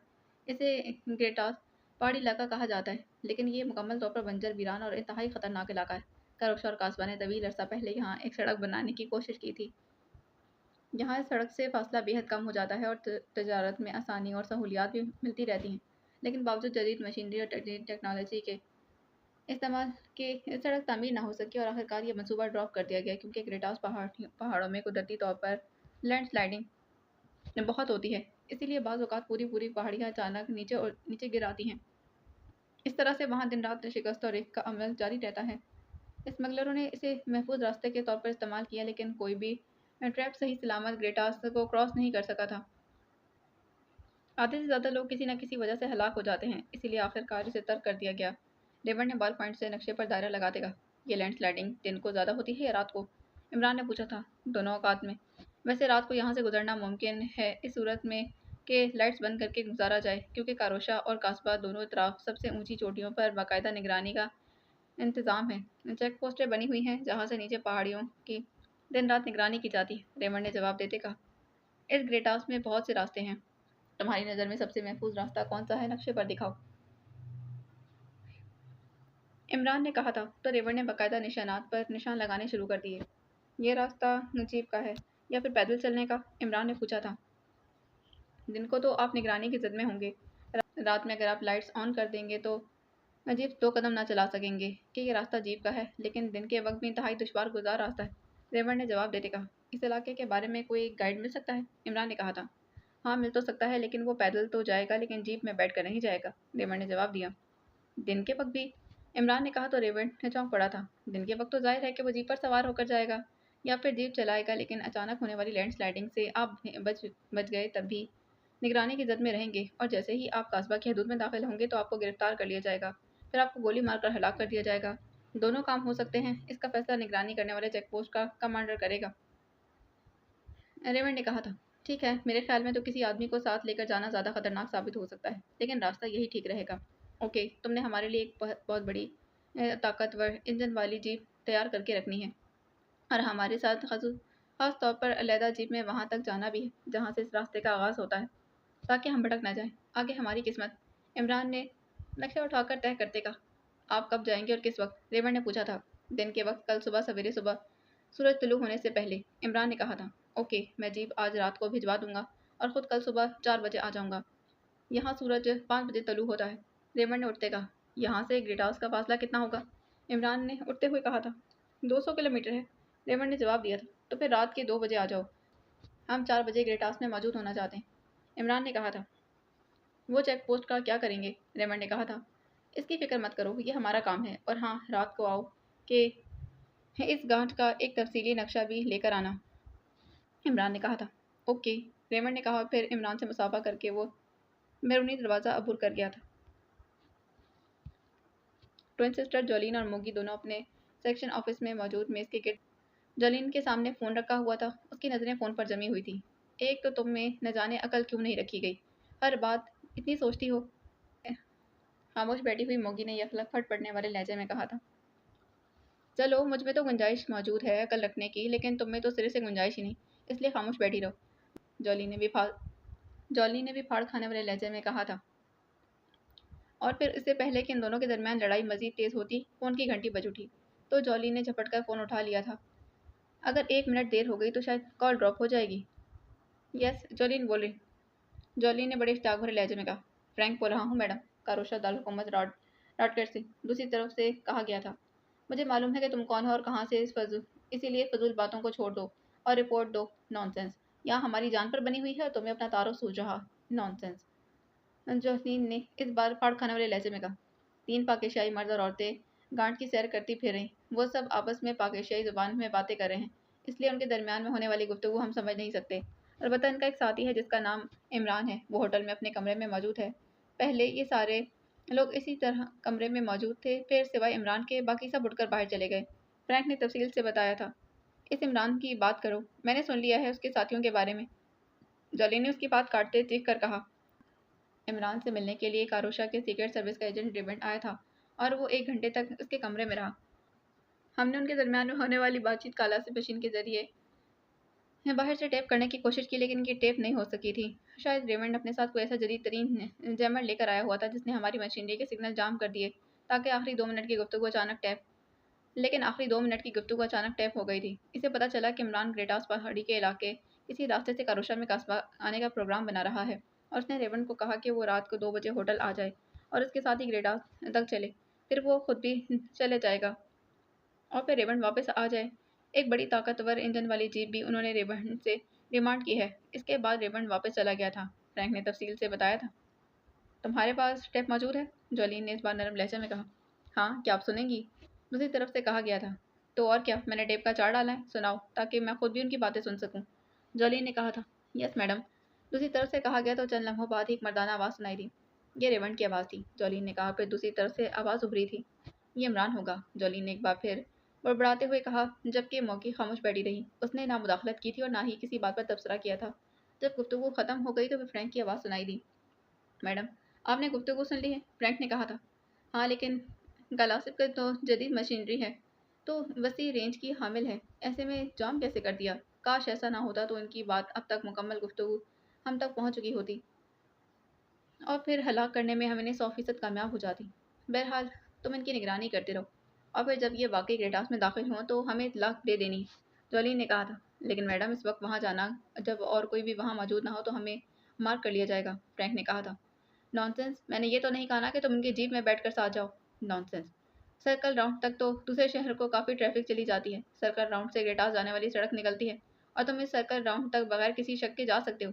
वहाँ से ये लोग ग्रेटास की तरफ मुड़ जाएंगे तो फिर आगे नेक्स्ट घंटे का सफ़र होगा। तुम वहीं रुक जाना और हमें कॉल करके बता देना, जॉली ने फ्रैंक को समझाते हुए कहा। यस मैडम, दूसरी तरफ से कहा गया तो जॉली ने रिसीवर रख दिया। तो तुम्हारा ख्याल है कि इमरान वाकई ग्रेटास के रास्ते कासबा पहुंचेगा? जॉलीन के रिसीवर रखते ही मोगी ने कहा था। हाँ, इनके दरमियान होने वाली गुफ्तगू से तो यही पता चलता है, जॉलीन ने कहा। ये तो डॉज है। इमरान तो दुनिया का सबसे बड़ा शातिर है। वो हर पहलू का ख्याल रखता है। वो सब कुछ यकीनन डॉज के लिए जाहिर कर रहा है, मोगी ने कहा था। करोशा से कासबा में दाखिल होने के 2 रास्ते हैं। दोनों पर इंतहाई सख्त चेक पोस्टें मौजूद हैं, इसलिए इन दोनों रास्तों से आने पर चेक करके गिरफ्तार कर लिया जाएगा। और फिर तीसरा रास्ता यही ग्रेटास का है, लेकिन ये नाकाबिले अबूर रास्ता है और इमरान के बारे में कहा जाता है कि ये हमेशा ऐसे ही रास्ते का इंतखाब करता है जो आम रास्तों से हटकर होता है। इसलिए मेरा ख्याल है कि वो ग्रेटास का रास्ता ही इख्तियार करेगा और हम सुबह होते ही कासबा एयर चेक पोस्ट पर पहुंच जाएंगी, जो बुलंदी पर है। वहां से निगरानी होती रहेगी। ये लोग या तो खुद किसी ढलान से स्लिप होकर हलाक हो जाएंगे, या फिर अगर पहुंच जाएंगे तो फिर पक्के हुए फलों की तरह सीधे हमारी झोली में आ गिरेंगे, जॉली ने कहा था। ये सब तुम्हारी खामख्याली है। तुम अहमक हो जो इमरान को आम एजेंट की तरह पर ट्रीट कर रही हो, मोगी ने वसीले लहजे में कहा। तुम इमरान की इतनी फ़ैन क्यों बन गई? क्या पसंद आ गया है तुम्हें? जॉली ने मुंह बनाते कहा। पसंद आने या फिर ना आने की बात तो तब होगी जब शादी करनी होगी। हम दोनों ने तो हल्फ लिया हुआ है कि सारी उम्र शादी नहीं करनी। फिर क्यों पूछ रही हो? मोगी ने कहा था। तुम्हें हल्फ याद है? ये अच्छी बात है, जॉली ने मुस्कुराते कहा। और गारो क्लब में जो तुम हरकतें करती फिर रही थी, उस वक्त तुम्हें हल्फ क्यों याद नहीं आ रहा था? मोगी ने कहा था। हल्फ तो शादी ना करने का है और मैं गारो क्लब में किसी से शादी तो नहीं कर रही होती। किसी के साथ शराब पीना, नाचना, रोमानी बातें करना तो शादी नहीं कहलाती। आखिर کچھ ہماری عمر کے بھی تو تقاضے ہیں، تمہاری طرح راہبہ تو بننے سے نہیں، جولی نے کہا تھا۔ میں تمہیں راہبہ نظر آتی ہوں؟ جو سارے کام تم کرتی ہو وہ میں بھی کرتی ہوں، لیکن تمہارے انداز مجھ سے مختلف ہیں۔ میں صرف تفریح اور وقت گزارنے کے لیے سب کرتی ہوں، لیکن تمہارا انداز ایسا ہوتا ہے جیسے تم مردوں کے پیچھے پاگل ہو رہی۔ موگی نے جواب دیا تھا۔ شٹ آپ، زیادہ فضول باتیں مت کرو، جولی نے یفلک انتہائی سخت لہجے میں کہا تھا۔ سچ بات کا رد عمل ایسا ہی ہوتا ہے، بہرحال مجھے کیا، تم جو کرتی ہو شوق سے کرو، لیکن مجھ پر کوئی کمنٹ نہ کرو، یہ بات گرہ سے باندھ لو ورنہ، موگی نے بھی غصیلے لہجے میں کہا، پھر اٹھ کر دوسرے کمرے کی جانب بڑھ گئی تھی، جبکہ جولی نے ریسیور اٹھایا تھا اور تیزی سے ایک نمبر پریس کرنے شروع کر دیے۔ یس میڈم، دوسری طرف سے اس کے سیکشن سپرنٹینڈنٹ کی مؤدبانہ آواز آئی تھی۔ گریٹاس پہاڑی علاقے میں ایئر چیک پوسٹ بنی ہوئی ہے، معلوم کر کے مجھے بتاؤ کہ اس کا کمانڈر کون ہے، اور پھر اس سے بات بھی کرواؤ، جولی نے کہا تھا۔ یس میڈم، دوسری طرف سے مؤدبانہ لہجے میں کہا گیا تو جولی نے بغیر کچھ کہے ریسیور رکھ دیا تھا، اور پھر تقریباً 10 منٹ بعد فون کی گھنٹی بج اٹھی تھی تو جولی نے ہاتھ اٹھا کر ریسیور اٹھا لیا تھا۔ یس، جولی نے کہا تھا۔ میڈم، گریٹاس ایئر چیک پوسٹ کا کمانڈر نزدیکی ملٹری چھاؤنی کا میجر جوزف ہے۔ چیک پوسٹ پر ڈیوٹی کیپٹن کی ہوتی ہے، دن کا کیپٹن اور ہوتا ہے اور رات کا اور، دوسری طرف سے کہا گیا۔ میجر جوزف سے بات کرواؤ، جولی نے کہا۔ یس، بات کریں، وہ لائن پر ہیں، دوسری طرف سے کہا گیا۔ ہیلو ٹوئن سسٹرز، جولین بول رہی، جولی نے کہا تھا۔ یس میڈم، میں میجر جوزف بول رہا ہوں، فرمائیے، دوسری طرف سے ایک مردانہ آواز سنائی دی تھی۔ گریٹاس پہاڑیوں پر جو ایئر چیک پوسٹ ہے، مطلب ہے کہ وہ چیک پوسٹ جو پہاڑی کی چوٹی پر ہے، جس سے ایئر اور زمین دونوں کی نگرانی کی جاتی ہے، اس کے انچارج آپ ہیں، جولی نے کہا تھا۔ یس میڈم، لیکن وہاں ہفتے میں ایک روز راؤنڈ پر جایا کرتا ہوں، وہاں کے انچارج دن کے وقت کیپٹن چیگر اور رات کے وقت کیپٹن فریڈ ہیں۔ آپ فرمائیں، آپ کیا جاننا چاہتی ہیں، میجر جوزف نے مؤدبانہ لہجے میں کہا تھا۔ ظاہر ہے کہ جولین سرکاری ایجنسی کی سپر ایجنٹ تھی، اس لیے میجر جوزف کا لہجہ خاصا مؤدبانہ تھا۔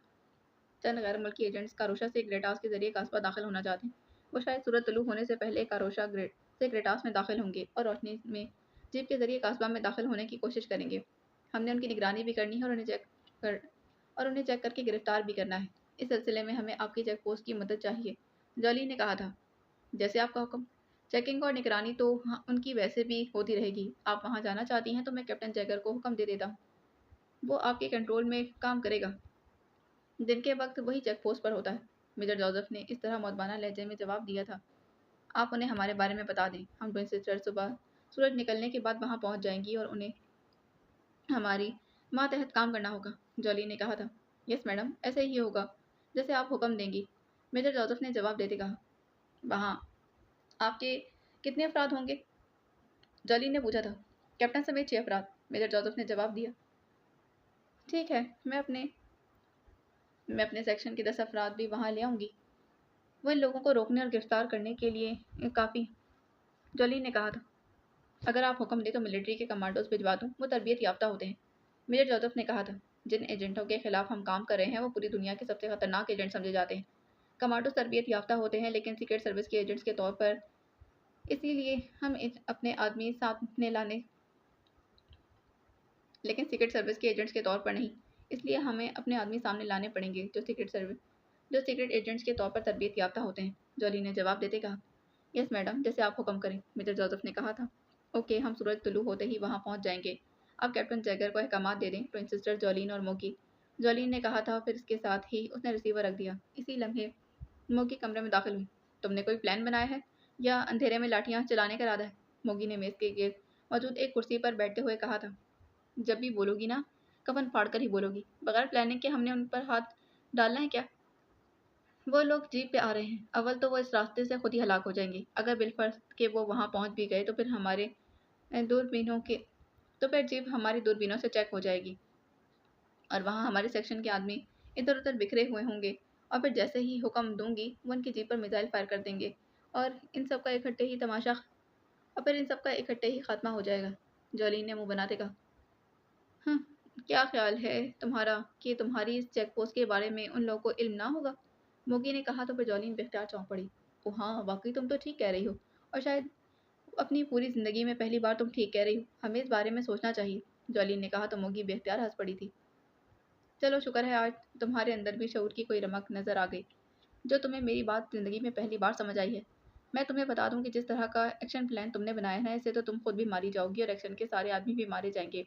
इसलिए कि इमरान और उसके साथियों ने दानिस्ता वक्त दिन का वक्त इसलिए मुंतखब किया है कि वे खास हद तक जीप में आएंगी और फिर जहाँ से उन्हें खदशा होगा जीप को चेक पोस्ट पर चेक किया जा सकता है, वहाँ से वो पैदल और चट्टानों की ओट लेकर आएंगे और फिर अचानक तुम्हारे आदमियों चेक पोस्ट पर बेवकूफ़ हमला कर देंगे। फिर बताओ कि क्या नतीजा निकलेगा। मोगी ने तफसील से बात करते हुए कहा। बस बस, ज़्यादा पैर फैलाने की ज़रूरत नहीं है। तुम्हारी इन फजूल बातों ने तो तुम्हारी इन फजूल बातों की अगर मैंने तारीफ कर दी तो फिर इसका मतलब नहीं कि तुम उछलकर मेरे सर पर ही चढ़ जाओ। अगर हम दूरबीनों से मशीन को चेक कर सकते हैं तो फिर पैदल आते हुए अफराद को भी चेक कर सकते हैं।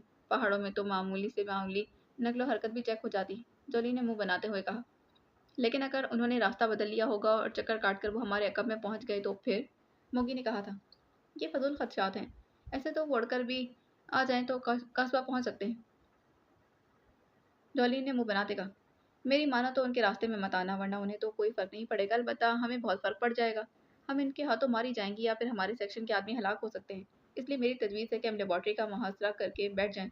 वो लोग लामहला किसी न किसी अंदाज में वहाँ पहुँचेंगे तो वहाँ आसानी से उनका खात्मा किया जा सकता है। मोगी ने कहा था। लेबॉर्ट्री का तो बॉस को भी इल्म नहीं, तो हमें कौन बताएगा? जॉली ने कहा था। इमरान और उसके साथियों को कौन बताएगा? मोगी ने कहा था। उन्हें मालूम नहीं हो सकता, सिर्फ सदर और प्राइम मिनिस्टर को इसका इल्म है, और वहाँ तक उनकी अप्रोच भी नहीं। जॉली ने कहा था। अब मैं मजीद क्या ही कह सकती। मोगी ने होंठ चबाते हुए कहा। तुम्हें कुछ कहना भी नहीं चाहिए, सिर्फ काम करती रहा करो। मैं अब सोने जा रही हूँ, हमने सुबह होते ही वहाँ पहुँचना है, तुम भी तैयार रहना, जॉली ने कहा और उसके साथ ही तेज कदम उठाती अपने बेडरूम की जाने बढ़ गई थी। हाँ, ये खुद भी मरेगी और मुझे भी मरवाएगी, लेकिन क्या किया जाए, बॉस भी तो इसकी बात ज़्यादा मानता है। मोगी ने ऊंची आवाज़ में बड़बड़ाते कहा, फिर इसके साथ वो भी अपने कमरे की जाने बढ़ गई थी। इंजन की हामिल मजबूत बड़े साइज और ताकतवर इंजन की हामिल मजबूत जीप खासी तेज रफ्तारी से पहाड़ों पर दौड़ती जा रही थी। जीप की ड्राइविंग सीट पर इमरान, साइड सीट पर जूलिया और सोलिया और अगली सीट पर कैप्टन शकील और सफदर मौजूद थे। कैप्टन शकील, सफदर और तनवीर बैठे हुए थे। सिवाय जूलिया के बाकी सब ने यूरोपीय मेकअप कर रखा था। इमरान साहब, यूरोप में तो इंतहाई जदीद तरीन मशीनरी इस्तेमाल करने का बेहद रिवाज है। हम सैर कर रहे थे तो हमें बार बार एहसास हो रहा था कि हमारी गुफ्तगू कहीं सुनी जा रही है, इसलिए हम पाकिस्तानी ज़ुबान में बात करते रहे। अभी ग्रेडास पहाड़ी इलाके को चेक करने के लिए उन्होंने जदीद मशीनरी इस्तेमाल कर रखी होगी। सफदर ने कहा था। तुम कहना क्या चाहते हो? वो बात करो, इमरान ने मुस्कुराते हुए कहा। मैं ये कहना चाहता हूँ कि आप इन एयर चेक पोस्टों को आम चेक पोस्टें ना समझें। वहाँ आम सी दूरबीनें और आम सी गनें होंगी। वो लोग हमें जदीद तरीन मशीनरी से इस अंदाज में चेक कर सकते हैं कि हमारा मेकअप भी गायब हो जाए और हमारे असल चेहरे भी सामने आ जाएं, और हमारे खिलाफ मिसाइल भी इस्तेमाल हो सकते हैं। सफदर ने तफसील से बात करते कहा। तो तुम्हारा मतलब है कि हम खौफजदा होकर मुंह छुपा कर बैठ जाएं? क्यों? तनवीर ने मुंह बनाते कहा। मैंने ये कब कहा कि हम मुंह छुपा कर बैठ जाएं? मैं तो ये कह रहा हूँ कि हमें खुशफहमी में नहीं रहना चाहिए, मजीद अलर्ट रहना चाहिए। सफदर ने कहा था। इसकी तुम फिक्र मत करो। इमरान जिस शख्स का नाम है ना, ये 100 साल आगे की सोचता है। जो तुम बात आज सोच रहे हो, ये बात बरसों पहले सोच चुका होगा। तनवीर ने कहा तो सब बेख्तियार हंस पड़े। तुम 100 सालों की बात करके जूलिया को बता रहे हो कि मैं असली में बूढ़ा? इमरान ने कहा तो सब बेख्तियार कहकर मार कर हंस पड़े थे। अंदर से तुम वाकई बूढ़े हो। बूढ़े ही इसी तरह की सोच रखते हैं और उसे तजुर्बा कहते हैं। तनवीर ने जवाब दिया। वैसे सफदर की बात दुरुस्त है, हमें ज़्यादा मोहतात रहना चाहिए। सोलिया ने कहा तो सब इस तरह चौंक कर सोलिया को देखने लगे जैसे सोलिया ने कोई अनहोनी बात कर दी। सफदर बेख्तियार मुस्कुरा दिया, जबकि सोलिया का चेहरा साथियों का रद्दमल देखकर गुलनार हो गया था। सोलिहा, सब लोग इमरान की वजह से सफदर के साथ तुम्हें अपने जहनों से मुंसलिक कर चुके हैं, इसलिए तुम जब भी सफदर की तारीफ करती हो तो ये सब इसी वजह से मायने खिज अंदाज में मुस्कुरा देते। जूलिया ने सोलिया को समझाते कहा। मैंने कोई गलत बात की है और मुझे सफदर के साथ क्यों जोड़ा गया है? मैं इस पर शदीद एहतजाज करती हूँ। सोलिया ने मुंह बनाते कहा। तुम किसके साथ जुड़ना चाहती हो, इसका नाम बता दो। इमरान ने एक मोड़ से बाएं तरफ को जीभ मोड़ते कहा। मैं क्यों किसी के साथ जुड़ना चाहूंगी, क्या ये ज़बरदस्ती है? सोलिया ने एहतजाज भरे लहजे में कहा था। तो फिर जूलिया की तारीफ किया करो, ताकि कम से कम तनवीर खुश रहेगा। इमरान ने जवाब दिया तो जीप में मौजूद सब साथी बेख्तियार हंस पड़े थे। इमरान साहब, आपके जहन में असल प्लानिंग है, इससे हमारा वाकिफ होना बहुत ज़रूरी है, वरना कासबा पहुंचने तक तो हम में से कई साथी हलाक हो सकते हैं। अचानक खामोश बैठे हुए कैप्टन शकील ने कहा तो सब चौंक पड़े। तुम्हारा मतलब है कि हमने असल प्लानिंग तुमसे छुपा रखी है, ताकि तुम इस तुमसे ताकि तुम में से कई हलाक, ओह सॉरी, शहीद हो जाएं। वैसे शहादत तो आला और अरफा रुतबा है। इमरान ने मुस्कुराते कहा। इमरान साहब, आप असल बात ना बताने की वजह से ही सफदर ने یہ بات کی ہے جس کو آپ نے مذاق میں ٹال دیا ہے۔ کیا آپ کا خیال ہے کہ اس جیپ میں بھی جدید آلات نصب ہوں گے جس کے ذریعے آپ کی اصل پلاننگ دشمنوں تک پہنچ جائے گی؟ کیپٹن شکیل نے کہا تھا تو سب کے چہروں پر یہ الگ سنجیدگی ابھر آئی تھی۔ بات تو سمجھ میں آتی ہے۔ ہماری کاروشا میں نگرانی ہوتی رہی اور یہ بھی بتایا گیا کہ قصبہ اور کاروشا دونوں اطراف میں اونچی چوکیوں سے باقاعدہ فضا نگرانی کی جاتی ہے، اور پھر یہ نہ صرف ہماری جیپ چیک ہو جائے گی بلکہ اگر ہم پیدل کراس کرتے ہوئے کوشش کریں تو سنسان اور بنجر پہاڑیوں پہ معمول کی سی نقل و حرکت بھی مارک ہو جایا کرتی، جبکہ ہم نے اسے کراس کرنے کے لیے دن کے وقت کا انتخاب کیا ہے۔ اس کے ساتھیوں کا خیال درست ہے کہ تم اصل پلاننگ نہیں بتا رہے، کیونکہ ایسے تو ہو ہی نہیں سکتا کہ اس بارے میں ہم سوچ لیں اور تم نہ سوچو۔ اسی لیے اصل بات بتاؤ ورنہ جیپ روک دو، ہم خود قصبہ پہنچنے کی پلاننگ کر لیں گے، جولیا نے تیز تیز انداز میں بولتے کہا۔ یہ تم سب مل کر مجھے سازشی کیوں سمجھ رہے ہو؟ تمہارا مطلب ہے کہ میں اصل پلاننگ نہ بتا کر تمہارے خلاف سازش کروں گا؟ اصل پلاننگ یہی ہے کہ ہم جب تک جیپ میں آگے بڑھ سکیں گے بڑھیں گے اور پھر پیدل آگے بڑھیں گے۔ ہم نے بہرحال قصبہ پہنچنا ہے اور ہمیں اس وقت فارمولے سے دلچسپی ہے، ٹوئن سسٹر سے نہیں، عمران نے جواب دیتے ہوئے کہا۔ تو پھر جب ہم زندہ نہیں پہنچ سکتے ہمیں کوئی اور روٹ اختیار کرنا پڑے گا، جولیا نے فیصلہ کن لہجے میں کہا تھا۔ مس جولیا، عمران صاحب نے واقعی اصل پلاننگ بتا دی ہے اور یہ بہترین پلاننگ ہے، کیپٹن شکیل نے کہا تو سب ایسی نظروں سے کیپٹن شکیل کو دیکھنے لگے جیسے کیپٹن شکیل نے کوئی انہونی بات کر دی۔ کون سی پلاننگ؟ ہمیں تو سمجھ میں نہیں آتی، تم ہی بتا دو، صفدر نے حیرت بھرے لہجے میں کہا۔ عمران صاحب، کیا آپ کے پاس 00 فون نمبر نہیں ہے؟ کیپٹن شکیل نے عمران سے مخاطب ہو کر کہا۔ ہے، عمران نے مسکراتے کہا۔ تو آپ نے ہم سب کو کیوں امتحان میں ڈال رکھا ہے؟ کیپٹن شکیل نے کہا تھا۔ مجبوری ہے، 00 فون آن ہوتے ہی ہمارے بارے میں سگنل نشاندہی کرنا شروع کر دیں گے، اور ابھی ہمارے آگے ایک اور جیپ جا رہی ہے، جب وہ واپس چلی جائے گی تو پھر بات ہوگی، عمران نے بڑے سنجیدہ لہجے میں جواب دیا۔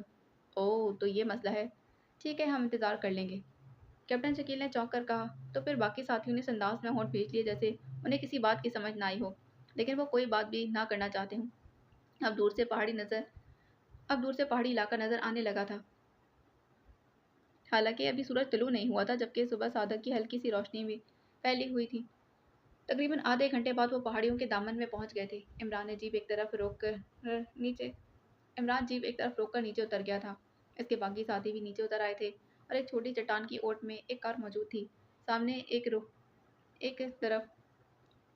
ایک چوکی پر قصبہ کا جھنڈا لہراتا اب صاف دکھائی دے رہا تھا۔ عمران اور اس کے ساتھیوں کے نیچے اترتے ہی چٹان کی اوٹ سے ریونڈ باہر آ گیا تھا، اس کے ساتھ ایک فوجی تھا جو کیپٹن کے یونیفارم میں تھا۔ پرنس، یہ اس کی چوکی کے انچارج ہیں کیپٹن جعفر، اور کیپٹن جعفر یہ پرنس ہیں، ان کے ساتھی، اور جیسا کہ میں نے آپ کو بتایا تھا کہ یہ کاروشا کے مفاد میں قصبہ کے انداز میں داخل ہونا چاہتے ہیں کہ وہاں کی کسی سرکاری ایجنسی کو اس کا علم نہ ہو۔ اس سلسلے میں آپ کیا مدد کر سکتے ہیں؟ ریونڈ نے تفصیل سے بات کرتے کہا۔ اوہ، تو پرنس اور اس کے ساتھی کی وجہ سے ہی اس وقت قصبہ چیک پوسٹ پر ٹوئن سسٹرز موجود ہیں اور ان کے ساتھی چیک پوسٹ سے نیچے مختلف چٹانوں کی آڑ میں میزائل گنیں لیے موجود ہیں، کیپٹن جعفر نے کہا تھا۔ آپ کو کیسے ان سب کا معلوم؟ اس انداز میں موجودگی کی اطلاع کیسے ملی؟ عمران نے کہا تھا۔ وہاں چیک پوسٹ پر ہمارا ایک مخبر موجود ہے جو بھاری رقم کے عوض ایسی باتیں ہمارے ایک خاص ٹرانسمیٹر پر منتقل کرتا رہتا ہے جسے چیک نہیں کیا جا سکتا۔ اس آدمی نے تھوڑی دیر پہلے ہی اطلاع دی ہے، کیپٹن جعفر نے جواب دیتے کہا۔ ایسی صورت میں تو آپ کی چیک پوسٹ پر ان کا بھی مخبر ہو سکتا ہے، عمران نے کہا تھا۔ یس سر، اسی لیے تو میں ریونڈ صاحب کے ساتھ علیحدہ آیا ہوں، کیپٹن جعفر نے جواب دیتے کہا۔ اب آپ بتائیں کہ آپ کس طرح ٹوئن سسٹرز اور اس کے آدمیوں کی نظروں میں آئے بغیر قصبہ میں داخل ہو سکتے ہیں، عمران نے کہا تھا۔ انتہائی مشکل اور پیچیدہ راستہ ہے، میں ایک بار وہاں سے گزرا ہوں، بس مرنے سے بال بچ گیا، لیکن ہماری خصوصی ٹریننگ کا یہ حصہ ہے اسی لیے مجبوری تھی۔ راستے کی تفصیل تو میں آپ کو بتا دیتا ہوں لیکن رسک آپ کا ہوگا، کیپٹن جعفر نے کہا تھا۔ آپ تفصیل بتائیں، باقی ہم سب پر چھوڑ دیں، عمران نے مسکراتے کہا تو کیپٹن جعفر نے جیب سے ایک طے شدہ نقشہ نکال لیا تھا۔ یہ بڑا کاغذ نہ تھا، اس نے چٹان پر رکھ کر کھولا۔ یہ کریٹاس علاقے کا تفصیلی نقشہ ہے، یہ ہماری چیک پوسٹ ہے اور یہ یہاں قصبہ کی چیک پوسٹ ہے اور جیپ کا راستہ، لیکن اس راستے پر سفر کرتے ہوئے آپ قصبہ چیک پوسٹ والوں کی نظروں سے مسلسل اوجھل اس لیے رہیں گے کہ درمیان میں پہاڑی آ جاتی ہے، لیکن جب آپ یہاں پہنچیں گے تو دوسری طرف سے قصبہ کا علاقہ شروع ہو جاتا ہے، لیکن یہاں ایک بڑا قدرتی کریک ہے، کریک خاصا بڑا ہے، لیکن اس میں جیپ سفر نہیں کر سکتی، اس لیے آپ کو پیدل کراس کرنا ہوگا۔ اس کے بعد ہی آپ کو چٹان کی اوٹ میں آگے بڑھنا ہے۔ امید ہے کہ آپ کو چیک اس لیے نہیں کیا جا سکے گا کہ وہ آگے دیکھ رہے ہوں گے جبکہ آپ ان کے عقب میں ہوں گے۔ کیپٹن جعفر نے نقشے کی مدد سے تفصیل بتاتے کہا، جہاں سے ہم ٹریک سے باہر جائیں گے وہاں سے قصبہ چیک پوسٹ کتنے فاصلے پر ہے اور وہاں سے آگے کتنے فاصلے پر؟ عمران نے پوچھا تھا۔ وہاں سے قصبہ چیک پوسٹ تقریباً چند 100 میٹر ہوگی، لیکن سڑک وہاں سے تقریباً 4 کلومیٹر کے فاصلے پر ہے۔ سڑک پر پہنچ کر آپ دائیں طرف کو بڑھ جائیں گے۔ وہاں ایک چھوٹا سا تجارتی ٹاؤن ہے اور جہاں ماربل کی کانیں اور فیکٹریاں لگی ہوئی ہیں۔ اس کا نام ہے ماربل ٹاؤن۔ وہاں سے آپ کو گائیڈ کے لیے ہر طرح کی سواری مل سکتی ہے۔ کیپٹن جعفر نے کہا تو عمران نے نقشے میں مختلف راستوں کے بارے میں مزید معلومات حاصل کر کے کیپٹن جعفر اور ایونٹ دونوں کا شکریہ ادا کیا تھا۔ آپ نے خیال رکھنا ہے، واپس جا کر آپ نے اس راستے کے بارے میں کوئی ذکر نہیں کرنا۔ عمران نے جیپ کی طرف مڑتے ہوئے کیپٹن جعفر سے کہا تھا۔ میں سمجھتا ہوں، کیپٹن جعفر نے جواب دیا اور پھر عمران اور اس کے ساتھی واپس آ کر جیپ میں سوار ہو گئے تھے۔ عمران پہلے کی طرح ڈرائیونگ سیٹ پر بیٹھ گیا تھا جبکہ جولیا اور صالحہ سیٹ پر اور باقی ساتھ عقبی سیٹ پر موجود تھے۔ عقبی دیوار سیاہ رنگ کے 2 بڑے بڑے تھیلے موجود تھے جن میں ضروری اسلحہ تھا۔ عمران نے کیپٹن جعفر کا دیا ہوا نقشہ اسٹیئرنگ پر رکھا اور کچھ دیر اسے غور سے دیکھتا رہا۔ پھر اس نے ایک طویل سانس لیتے ہوئے نقشے کو تہہ کر کے جیب میں رکھا اور جیپ سٹارٹ کر کے آگے بڑھا دی تھی۔ وہ سڑک تقریباً چند لمحوں بعد پہاڑی سڑک پر چڑھ گئی تھی۔ تقریباً سڑک نہ ہونے کے برابر تھی، لیکن چونکہ اسٹیئرنگ عمران کے ہاتھ میں تھا اس لیے سب مطمئن بیٹھے تھے۔ اونچے نیچے راستوں پر دوڑتی ہوئی جیپ اونچی پہاڑیوں میں بچوں کا کھلونا دکھائی دے رہی تھی۔ عمران نے کئی جگہوں پر جیپ روک کر نقشہ نکال کر اسے چیک کیا اور پھر جیپ آگے بڑھا دی تھی۔ ایک دو جگہوں پر تو صرف چند لمحوں کا فرق پڑا تھا اور پھر جیپ چند لمحوں پہلے جہاں سے گزری تھی وہاں اس قدر خوفناک لینڈ سلائڈنگ ہوئی تھی کہ جیسے پوری کی پوری پہاڑی نیچے آ گری۔ چند پتھر اڑتے ہوئے جیپ سے بھی ٹکرائے تھے اور جیپ اپنے جگہ سے اس طرح کھسکی کہ عمران کی بجائے کوئی عام سا ڈرائیور ہوتا تو اسے کسی صورت سنبھال نہ پاتا۔ یہ تو انتہائی خطرناک علاقہ ہے، جولیا نے کہا تھا۔ ہاں، یہاں لینڈ سلائڈنگ ہی تو سب سے خطرناک ہے، اسی لیے تو یہاں سڑکیں کامیاب نہیں، عمران نے جواب دیتے کہا تھا۔ اور پھر تھوڑا آگے جانے کے بعد عمران کو جیپ روکنا پڑی تھی کیونکہ سامنے لینڈ سلائڈنگ جاری تھی جو جیپ سے تقریباً 25-30 فٹ کے فاصلے پر ہو رہی تھی۔ یہ تو شکر ہے کہ وہاں ایسی جگہ موجود تھی کہ جیپ کو روک کر پارک کر لیا گیا تھا۔ اب اس لینڈ سلائڈنگ والی جگہ سے جیپ کیسے گزرے گی؟ صفدر نے کہا تھا۔ یہاں سے تو جیپ کسی صورت نہیں گزر سکتی، اب کوئی اور راستہ دیکھنا ہوگا، عمران نے کہا اور پھر جیپ سے نیچے اتر کر وہ دائیں بائیں گھوم کر راستہ دیکھنے لگا۔ اوہ، ادھر لینڈ سلائڈنگ کی وجہ سے نیا راستہ بنا ہے اور میرے خیال میں شارٹ کٹ ہوگا اور ہم اس سے کریک تک جلدی پہنچ جائیں گے، عمران نے کہا تو پھر ایک بار پھر وہ سب جیپ میں سوار ہو گئے تھے۔ عمران نے جیپ سٹارٹ کرتے ہوئے دائیں بائیں دیکھا تھا اور پھر آگے بڑھ گیا۔ 2 پہاڑوں کے درمیان یہ ایک پتلا سا راستہ تھا جہاں سے شاید لینڈ سلائڈنگ کی وجہ سے راستہ بین ہو گیا تھا۔ عمران نے سانس روکا ہوا تھا اور جیپ چونٹی کی رفتار سے چل رہی تھی۔ باقی سب ساتھیوں کو بھی راستوں کی نوعیت دیکھ کر اندازہ ہو گیا کہ اس وقت وہ صرف ایک پل صراط جیسے راستے سے گزر رہے ہیں۔ اگر انہوں نے حرکت کی تو جیپ الٹ کر سینکڑوں فٹ نیچے گہرائی میں جا گرے گی۔ راستہ بھی صاف نہیں تھا، جگہ جگہ پتھر پڑے ہوئے تھے، لیکن اس کی خوش قسمتی تھی کہ یہ پتھر سائز میں بڑے نہ تھے، اسی لیے جیپ آہستہ آہستہ چلتے ہوئے آگے بڑھتی جا رہی تھی۔ کبھی اسے جھٹکے بھی لگتے، شاید ٹائروں کے نیچے پتھر آ جاتے، لیکن مضبوط کنٹرول کی وجہ سے جیپ نیچے نہ گری تھی۔ تھوڑی ہی دیر جیپ ایک بڑے سے کریک کے دہانے پر پہنچ گئی تھی۔ ہمیں پیدل آگے جانا ہوگا، اس کریک میں تو جیپ نہیں چل سکے گی۔ وہ کیپٹن جعفر بھی ایسا ہی کہہ رہا تھا، صفدر نے کہا تھا۔ نہیں، اس کریک کے ختم ہونے پر ہم قصبہ میں داخل ہو جائیں گے اور وہاں سے تیزی سے نکلنا ہوگا۔ کریک کا دہانہ بتا رہا ہے کہ کریک خاصا چوڑا ہے، اس لیے اگر یہ پتلی سی پٹی پر جب اللہ تعالیٰ کی رحمت سے صحیح سلامت سفر کر گئے ہیں تو پھر اس کریک کو بھی کراس کر لیا جائے گا، عمران نے کہا تھا اور اس کے ساتھ ہی اس نے ایک بار پھر جیپ آگے بڑھا دی تھی۔ کریک کے اندر داخل ہوتے اس نے جیپ کی ہیڈ لائٹس آن کر دی تھیں اور پھر کریک میں تیز روشنی پھیل گئی تھی۔ کریک میں پتھروں کے ساتھ ساتھ جانوروں کے ڈھانچے بھی پڑے ہوئے تھے۔ کریک کا فرش خاصا اونچا نیچا تھا، لیکن طاقتور اور مضبوط جیپ تیزی سے آگے بڑھتی چلی جا رہی تھی۔ کریک خاصا طویل تھا، لیکن پھر بھی دوسری طرف سے روشنی نظر آنے لگی تھی۔ جیپ آہستہ آہستہ دہانے پر بڑھتی جا رہی تھی، پھر دہانے کے قریب پہنچ کر عمران نے جیپ کو کریک کے اندر روک لیا تھا۔ اب ہم نے نکل کر چیک پوسٹ کو مارک کرنا ہے کہ اس کی کیا پوزیشن ہے اور آگے سڑک تک راستہ کس انداز کا ہے، عمران نے کہا تھا پھر اچھل کر جیپ سے نیچے اتر گیا تھا۔ मेरा तो ख्याल है कि रुकने की बजाय तेजी से जीप निकालो और जिस कदर जल्दी से हो सकता है इसे सड़क पर ले जाओ। इतना ही हम बच जाएंगे, वरना जीप की हरकत के साथ साथ इसकी आवाज़ इन पहाड़ों में गूंज उठेगी और फिर हम पर मिसाइलों की फायरिंग हो जाएगी। तनवीर ने कहा था, तुम्हारी तजवीज़ अच्छी है, लेकिन इसके बावजूद हमें बहरहाल चेकिंग करना होगी और अंधाधुंध इकदाम से हम हलाक भी हो सकते हैं। ये पहाड़ी इलाका है, वाकई इंतहाई खतरनाक तरीन इलाका है, इमरान ने कहा तो फिर दहाने की तरफ बढ़ गया था। आप अकेले बाहर जाएंगे? सफदर ने कहा था। हाँ चूंकि जीप में मैंने हाँ चूंकि जीप मैंने ड्राइव की है, तो फिर इसीलिए सूरत हाल को बेहतर अंदाज में चेक कर सकता हूँ। और वैसे भी अकेला आदमी आसानी से छुप सकता है, इमरान ने कहा और आगे बढ़ गया। ऊपर दहाने के बाद झुककर एक चट्टान के पीछे हो गया था। इमरान के साथी जीप से उतरकर अब दहाने की अंदरूनी तरफ बढ़ते जा रहे थे और फिर इमरान चट्टानों की आड़ लेता हुआ उनकी नज़रों से गायब हो चुका था। वो सब खामोश खड़े थे। दहाने के सामने पहाड़ी ढलानें भी थीं, लेकिन ये ढलानें हमवार नहीं थीं। इनमें क्रैक नाले और फिर शगाफ जगह जगह नजर आ रहे थे, जिसकी वजह से जीप उलट भी सकती थी। फिर तकरीबन 10 मिनट बाद इमरान साइड से उछलकर दौड़ता हुआ दहाने में दाखिल हो गया था। क्या नजर आया? सफदर ने बेचैन लहजे में पूछा। खुदा की कुदरत, इमरान ने मुस्कुराते हुए जवाब दिया तो सब बेख्तियार हंस पड़े। इमरान साहब, हम कमेंट्री सुनने के लिए बेचैन, सफदर ने मुस्कुराते कहा। सूरत हाल बहुत ख़राब है, जीप को यहाँ से अंधाधुंध अंदाज में नहीं दौड़ाया जा सकता और जीप की नकलो हरकत और फिर आवाज़ बहरहाल इन तक पहुँच जाएगी। चेक पोस्ट यहाँ से 200 मीटर के फासले पर है, लेकिन चेक पोस्ट खासी बुलंदी पर बनाई गई है और चेक पोस्ट तक जाने के लिए पहाड़ियों को काटकर बाकायदा सीढ़ियाँ बनाई गई हैं। चेक पोस्ट पर मिसाइल लॉन्च भी चेक पोस्ट पर मिसाइल लॉन्चर भी मौजूद है और इंतहाई ताकतवर दूरबीनें भी। तकरीबन 6 अफराद भी वहाँ नजर आए तो इनमें मेरा ख्याल है कि एक औरत है। हो सकता है कि ये ट्विन सिस्टर्स में से कोई एक हो या फिर वैसे ही कोई औरत यहाँ पर ड्यूटी पर मौजूद हो। और चेक पोस्ट से नीचे एक चट्टान की ओट में भी कोई छुपा हुआ नजर आया है, जिसके पास मिसाइल गन भी है। इसलिए मेरा ख्याल है कि हमें पहले चेक पोस्ट पर कब्जा करना चाहिए, वहाँ मौजूद अफराद को हलाक किया जाए और फिर इत्मीनान से हम इस जीप के जरिए कास्बा के दारकूमत गांठ पहुँच सकते हैं। इमरान ने तफसील से बात करते कहा। क्यों ना चेक पोस्ट को ही मिसाइलों से उड़ा दिया जाए? तनवीर ने कहा था। नहीं, फिर नीचे मौजूद अफराद से बाकायदा लड़ाई लड़ना पड़ेगी।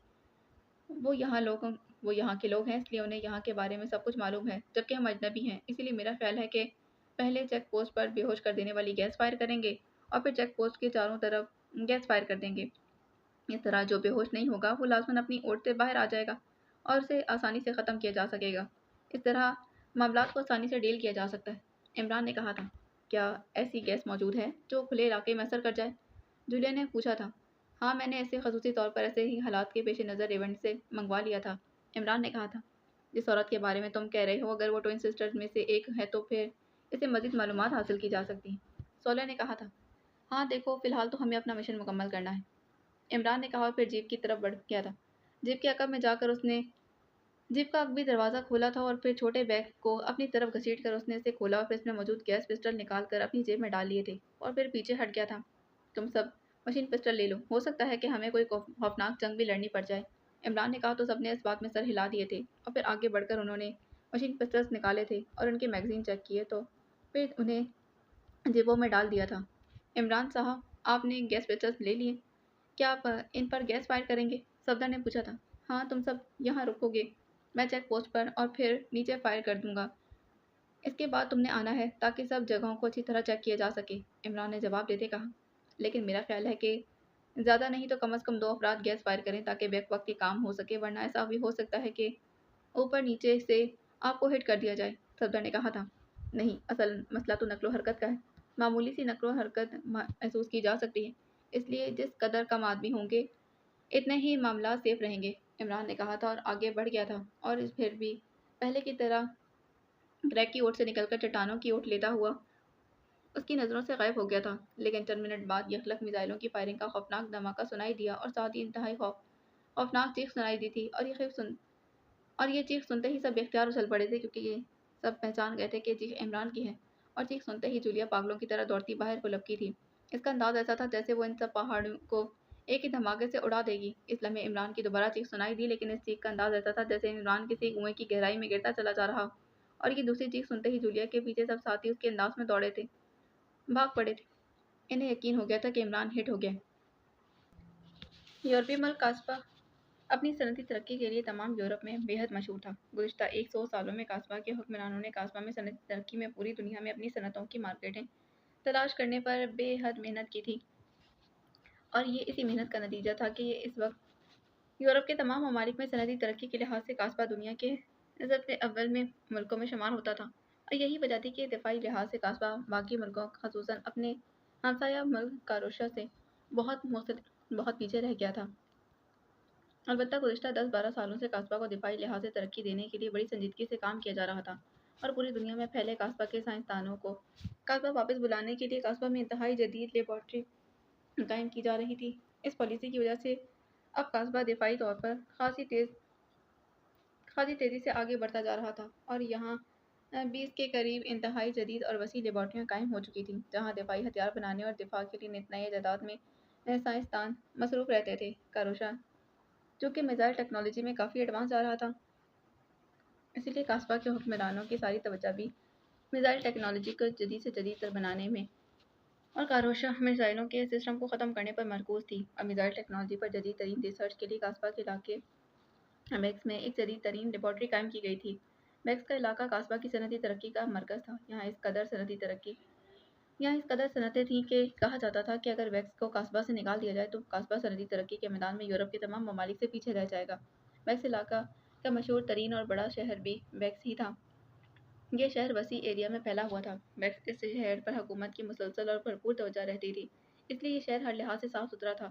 سڑکیں کشادہ اور جدید ترین انداز میں بنائی گئی تھیں، اور ان کی مسلسل دیکھ بھال بھی پوری ذمہ داری سے کی جاتی تھی۔ بیکس کے ایسٹ ووڈ ایریا میں انرجی سیور بلب بنانے والی ایک بہت بڑی فیکٹری تھی، جس کے نیچے خفیہ لیبارٹری بنائی گئی تھی، لیکن اس لیبارٹری کا راستہ فیکٹری کے اندر سے نہ تھا، بلکہ فیکٹری کی اگلی سڑک کے دوسری طرف ہیڈ ورکس ڈپارٹمنٹ سے ملحقہ ایک کافی بڑے چرچ کی بلڈنگ تھی، اور یہ راستہ اس چرچ سے نکلتا تھا، اور چرچ کے گیٹس کے ہی کاروں کی آمد و رفت رہتی تھی۔ یہ کاریں چرچ میں ہی پارک کی جاتی تھیں، اور وہاں سے آگے جانے والے پیدل خفیہ زیر زمین راستے سے گزر کر لیبارٹری کے اندر آتے جاتے رہتے تھے۔ لیکن اس پورے راستے میں انتہائی جدید ترین آلات نصب تھے، اور لیبارٹری میں آنے اور جانے والے صرف وہ لوگ تھے جو وہاں کام کرتے تھے۔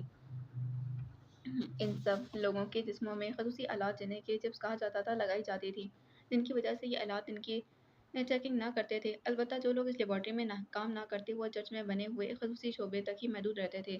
اس لیبارٹری کے انچارج سائنسدان ڈاکٹر شیفرڈ تھے، جو ریڑھ عمر آدمی تھے، لیکن میزائل ٹیکنالوجی میں پوری دنیا کے معروف سائنسدانوں میں سے ایک سمجھے جاتے تھے۔ ڈاکٹر شیفرڈ قصبہ میں آنے سے پہلے کارمن کی میزائل لیبارٹری میں کام کرتے تھے، لیکن جب قصبہ نے میزائل ٹیکنالوجی پر کام کا آغاز کیا تھا تو ڈاکٹر شیفرڈ کو خصوصی طور پر درخواست کی گئی تھی، اور ڈاکٹر شیفرڈ نے درخواست کو تسلیم کرتے ہوئے وہاں سب کچھ چھوڑ کر قصبہ شفٹ ہونا چاہا تھا۔ تب سے وہ بیکس لیبارٹری کے انچارج تھے، اور یہ لیبارٹری ان کی نگرانی میں بنائی گئی تھی۔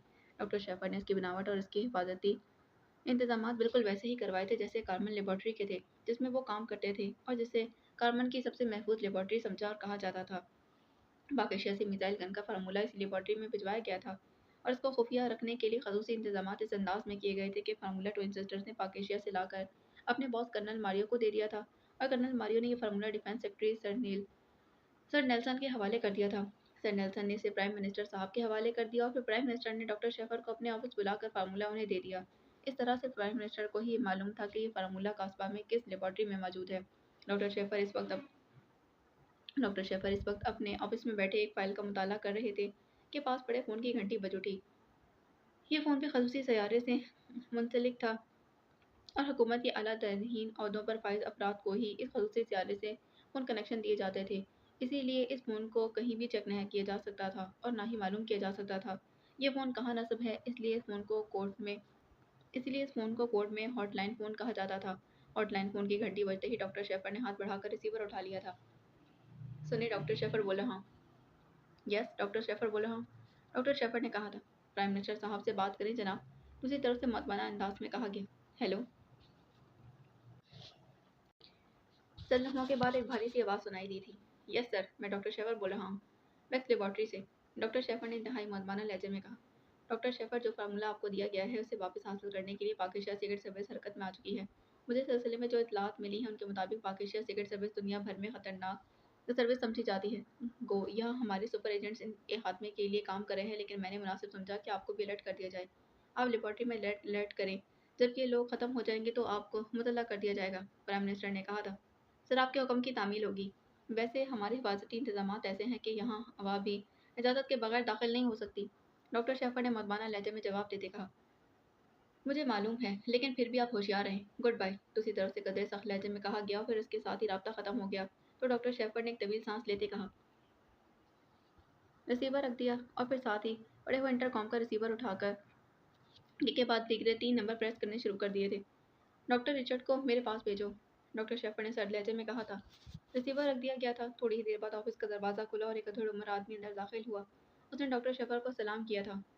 वेलकम डॉक्टर रिचर्ड, बैठे, डॉक्टर शेफर ने कहा था। Thank you sir, doctor Richard ने कहा और मेज़ की दूसरी जानिब मौजूद कुर्सी पर बैठ गया था। डॉक्टर रिचर्ड, आप लेबॉर्ट्री के सेफ्टी और दीगर तमाम इंतजामात के इंचार्ज हैं। मैंने आपको इसलिए कॉल किया है कि प्राइम मिनिस्टर साहब ने अभी फ़ोन करके हुक्म दिया कि हम लेबॉर्ट्री में रेड अलर्ट करवा दें, क्योंकि पाकिस्तान जहाँ से मिसाइल गन का फार्मूला लाया गया है कि सीक्रेट सर्विस जिसे दुनिया की इंतहाई ख़तरनाक सर्विस समझा जाता है, हरकत में आ चुकी है और वो इस लेबॉर्ट्री में किसी भी अंदाज में हमला कर सकती है। वो हमारी एजेंसियाँ इन लोगों के खात्मे के लिए काम कर रही हैं, लेकिन इसके बावजूद प्राइम मिनिस्टर साहब ने इंतहाई सख्ती से लेबॉर्ट्री की हिफाजत का हुक्म दिया है। डॉक्टर शेफर ने तेज तेज लहजे में बात करते हुए कहा था।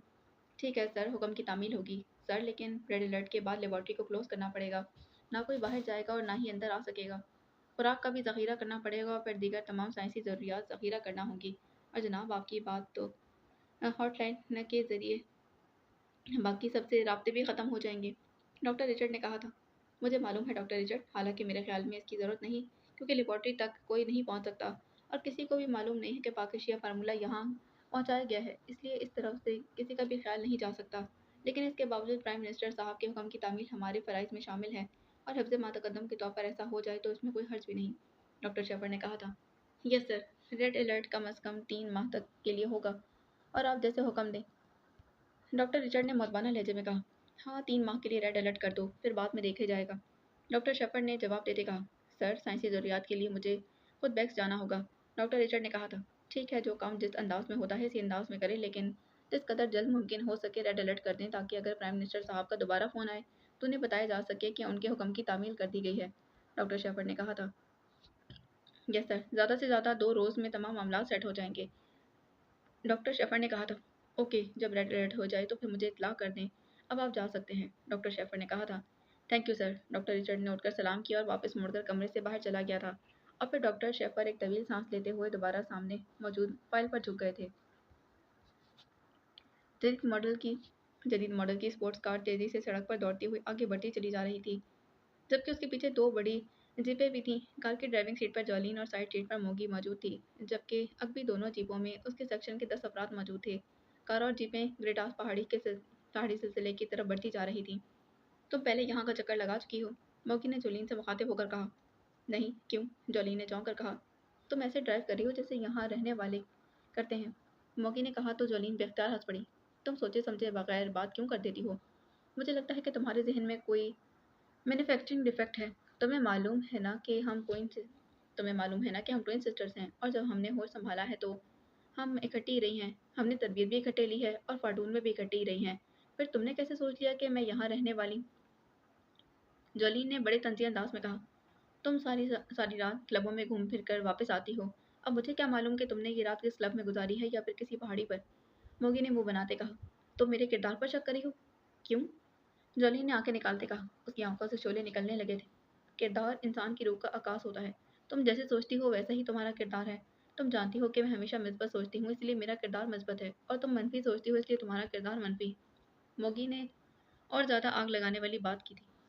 तुम कभी नहीं सुधर सकती, कभी नहीं, हमेशा उल्टा ही बोलोगी। बहरहाल चुप रहो, हम इंतहाई अहम मिशन पर जा रहे हैं और तुम्हारी जुबान काली है, जॉली ने इंतहाई झुलाए हुए लहजे में कहा था। अहम मिशन कैसे हो गया? ये एक मस्करे से आदमी को पकड़ना है और हलाक कर देना है। इसके साथ 3 मर्द और 2 औरतें हैं। फ़ौज तो नहीं है ना इसके साथ, इसलिए इनका खात्मा भी कोई मुश्किल काम नहीं। फिर कैसा अहम मिशन? मुकी ने मुंह बनाते कहा। ये तो जब इमरान और उसके साथियों से टकराव होगा तब पता चलेगा, जॉली ने कहा था। अरे अरे, कहीं तुम इमरान पर दिल तो नहीं हार बैठी?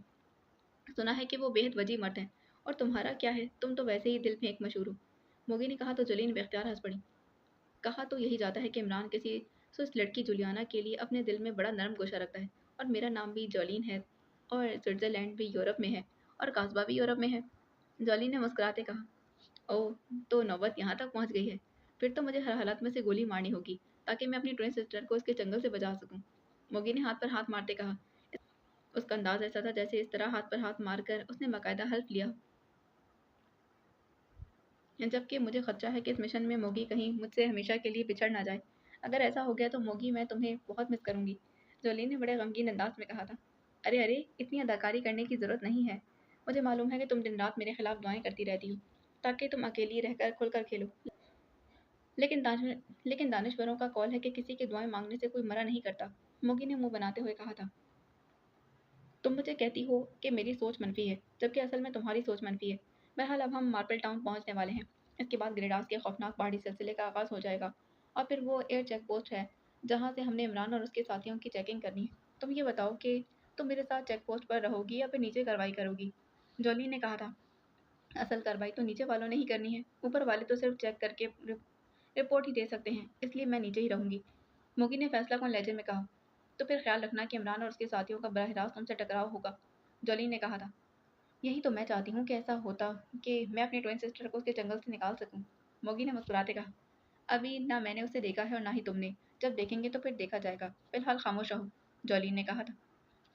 چلو ایسے ہی صحیح، لیکن ایک بات تو بتا دوں کہ ایسے لوگوں پر رحم رکھنا ایسے لوگوں پر رحم کھانا اپنے آپ کے ساتھ ظلم کرنا ہے، اس لیے ہم نے انہیں ہر صورت ہلاک کرنا ہے، موگی نے کہا تھا۔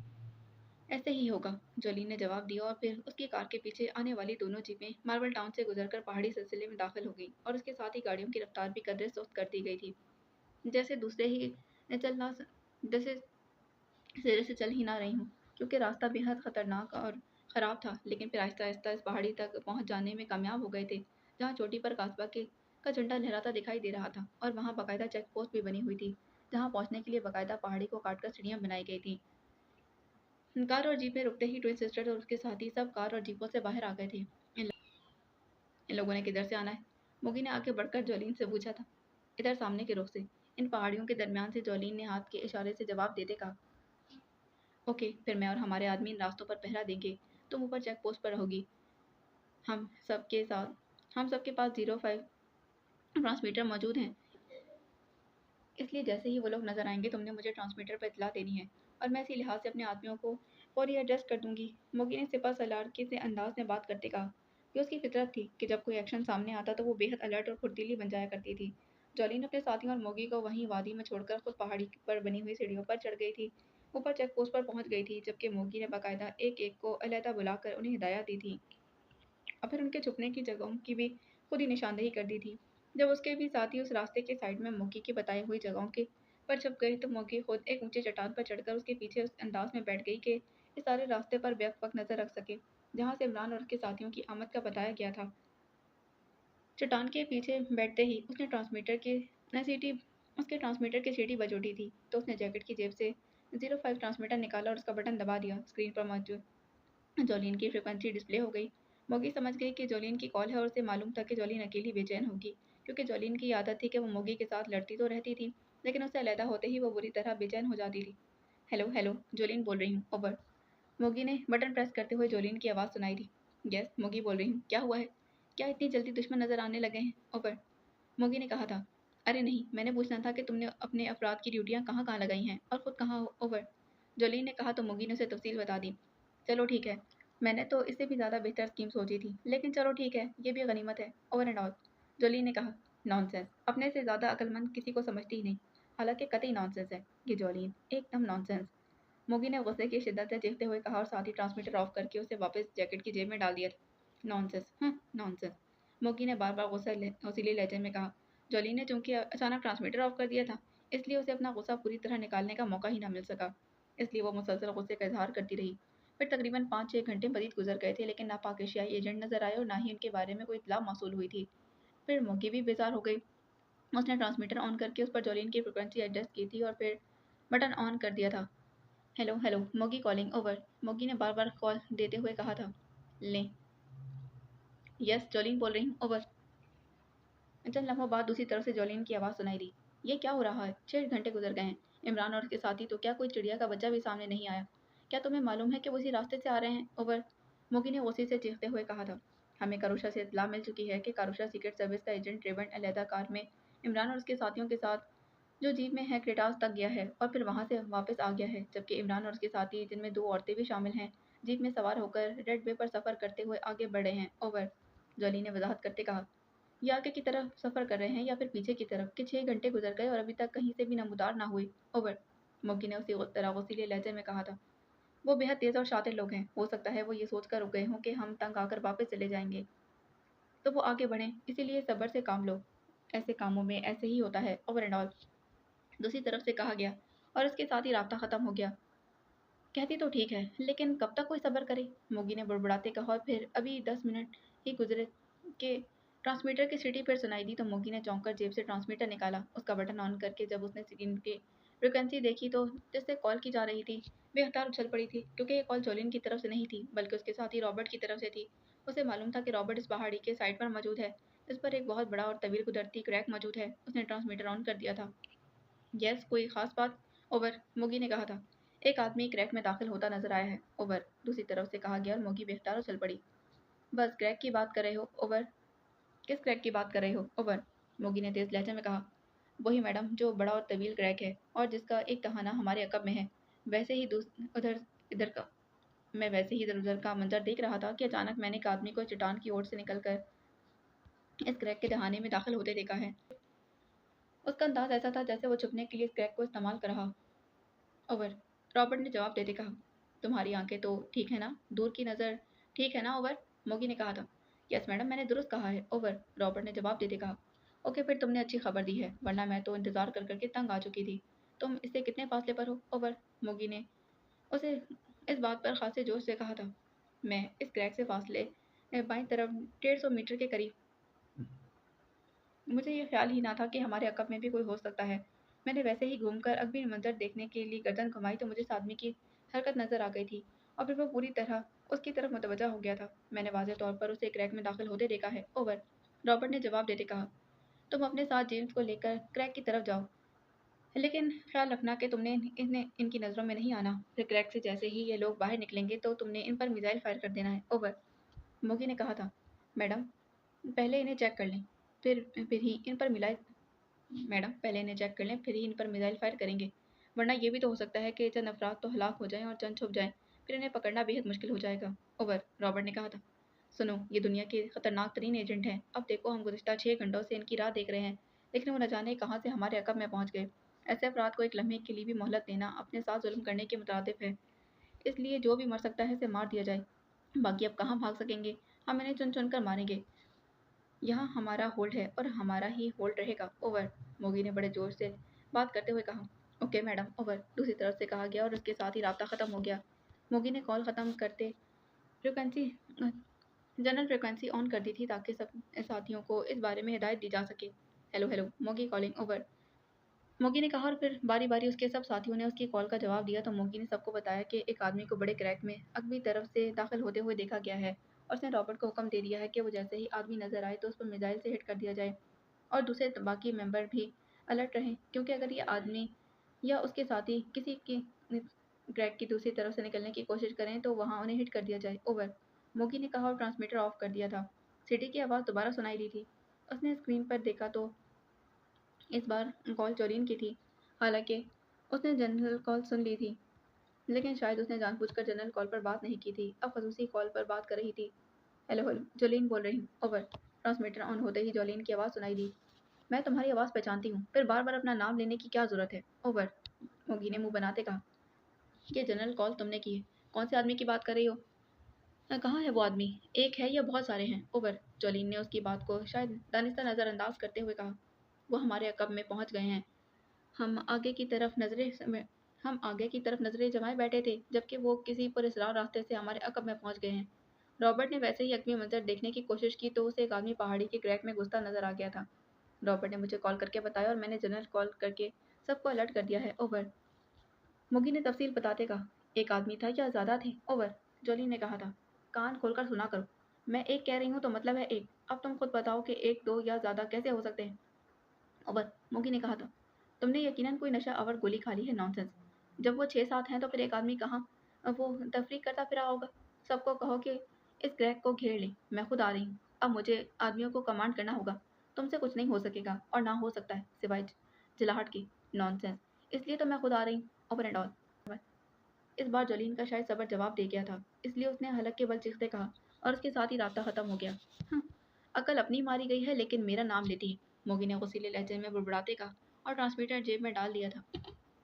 यह हलक खौफनाक धमाके के साथ एक लरज़ा देने वाली गूंज उठी थी। ये धमाका मिसाइल का था और इसका शोला देखकर एक लम्हे में मोगी समझ गई कि मिसाइल रॉबर्ट की तरफ से फायर किया गया है। और अभी इस इंसानी चीख की बातचीत खत्म ना हुई थी कि रॉबर्ट की दाईं तरफ से एक के बाद दीगरे दो मिसाइल फायर हुए और एक बार फिर खतरनाक और फिर एक दफ़ा फिर इंतहाई खौफनाक धमाकों के साथ एक इंसानी चीख की आवाज़ सुनाई दी थी, जैसे कोई आदमी चीखता हुआ किसी कुएं की अथाह गहराई में गिरता जा रहा हो।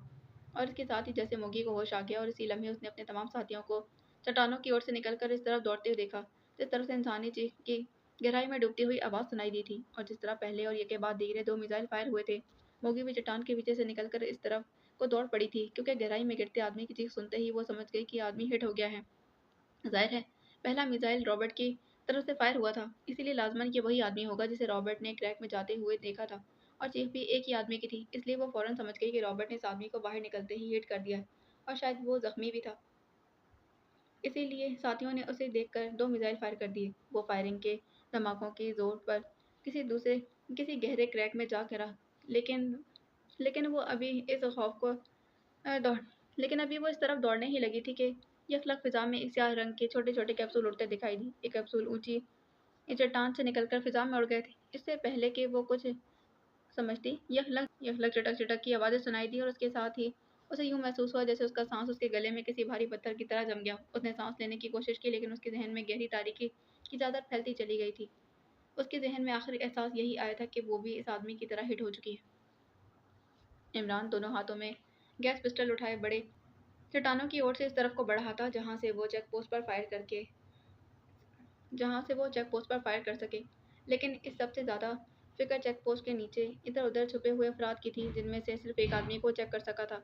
वो भी उसे इस वक्त नज़र आ गया था जब वो क्रैक से निकलकर चट्टान की ओर ले रहा था। लेकिन इमरान को इसलिए इन अफराद की फिक्र ना थी कि गैस फायर करते ही वो सब पलक झपकने में बेहोश हो जाएंगे, और इसीलिए उसके दोनों हाथों में गैस पिस्टल्स पकड़े हुए थे। वो बेअकबक बुलंदी पर मौजूद चेक पोस्ट और नीचे गैस फायर कर सके कि अचानक उसने दूर एक चट्टान से चोला सा लपकता हुआ देखा था, तो उछलकर साइड पर हो गया था। इस छलांग ने उसे बाल बाल बचा लिया था, क्योंकि मिसाइल पलक झपकने में ही इस चट्टान से टकरा गया था जिसके पीछे इमरान था। इसके साथ ही इमरान के हलक से एक इंतहाई कर्बनाक चीख निकली थी और इसके और इसके साथ ही उसने यखलक मजीद आगे और ऊंची चट्टान की तरफ छलांग लगा दी थी। ऐसे लम्हे वा इसी लम्हे एक के बाद दिख दो खौफनाक धमाके हुए थे और मिसाइल एन इस बहुत बड़ी चट्टान से आ टकराए थे जहाँ इमरान ने पहले कर्बनाक चीख मारी थी और फिर लंबी छलांग लगा दी थी। दोनों मिसाइलों के धमाकों के साथ ही इमरान के हलक से एक बार फिर चीख बुलंद हुई, लेकिन इस बार उसने वहां से छलांग नहीं लगाई थी, क्योंकि उसने अपनी इस चीख से दुश्मनों को तासुर दिया था कि वो किसी गहराई में गिरता चला जा रहा है, ताकि वो एट गेट की चट्टानों पर मजीद मिसाइल फायर ना करें। चेक की बात खत्म होते उसकी चीखों के रिजल्ट के सामने आने लग गए थे, जब उसने चेक पोस्ट से हेलों को दौड़ते हुए देखा था और नीचे मुख्तलिफ चट्टानों के पीछे से मुख्तलिफ लोगों को निकलकर इस तरफ आते देखा जहां वो मौजूद था। इमरान ने उसी लम्हे दोनों हाथों में मौजूद गैस पिस्टल्स के ट्रिगर बार बार तेजी से प्रेस कर दिए और फिर इसके गैस पिस्टल से कैप्सूल निकलकर उड़ने लगे थे, मुख्तलिफ चट्टानों से टकराकर फटते चले गए, जबकि चंद कैप्सूल सीधे उड़ते हुए चेक पोस्ट पर जा गिरे थे। इमरान ने अपने हाथ रोक लिए थे। फिर जब उसने चेक पोस्ट और फिर नीचे चट्टानों के दरमियान दौड़ते हुए अफराद को गिरते देखा, तो वो समझ गया था कि गैस के असरात हर तरफ फैल गए हैं और फिर खुद सख्ती से सांस रोके हुए था। लेकिन वो इस वक्त तक चट्टान के पीछे रहना चाहता था जब तक कि वो दोबारा सांस लेने के काबिल ना हो जाता, क्योंकि पहाड़ों पत्थरों चट्टानों को फलांग कर चलना और फिर दौड़ते हुए मैदानी इलाके से कहीं ज़्यादा लंबे सांस लेने पड़ रहे थे और गैस के असरात फिजा में होते तो फिर वो खुद भी तभी लड़से के लिए बेहोश हो सकता था। वो बार बार कलाई पर बंधी घड़ी में वक्त देख रहा था, लेकिन उसे यूं महसूस हो रहा था कि घड़ी की सुइयां जैसे हरकत करना भूल गईं। गो से खासे तवील वक्त तक सांस रोकने की महारत हासिल थी, लेकिन बहरहाल सांस रोकने से असरात जिस्म और जहन पर आहिस्ता आहिस्ता नमूदार होने शुरू हो जाते हैं।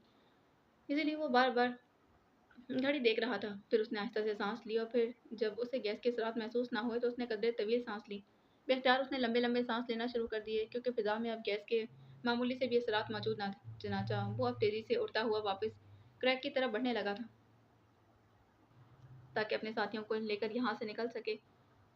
लेकिन अभी वो चंद कदम ही दूर जाके एक चट्टान के साथ बेहोश पड़ी हुई जूलिया को देखकर बेख्तियार उछल पड़ा।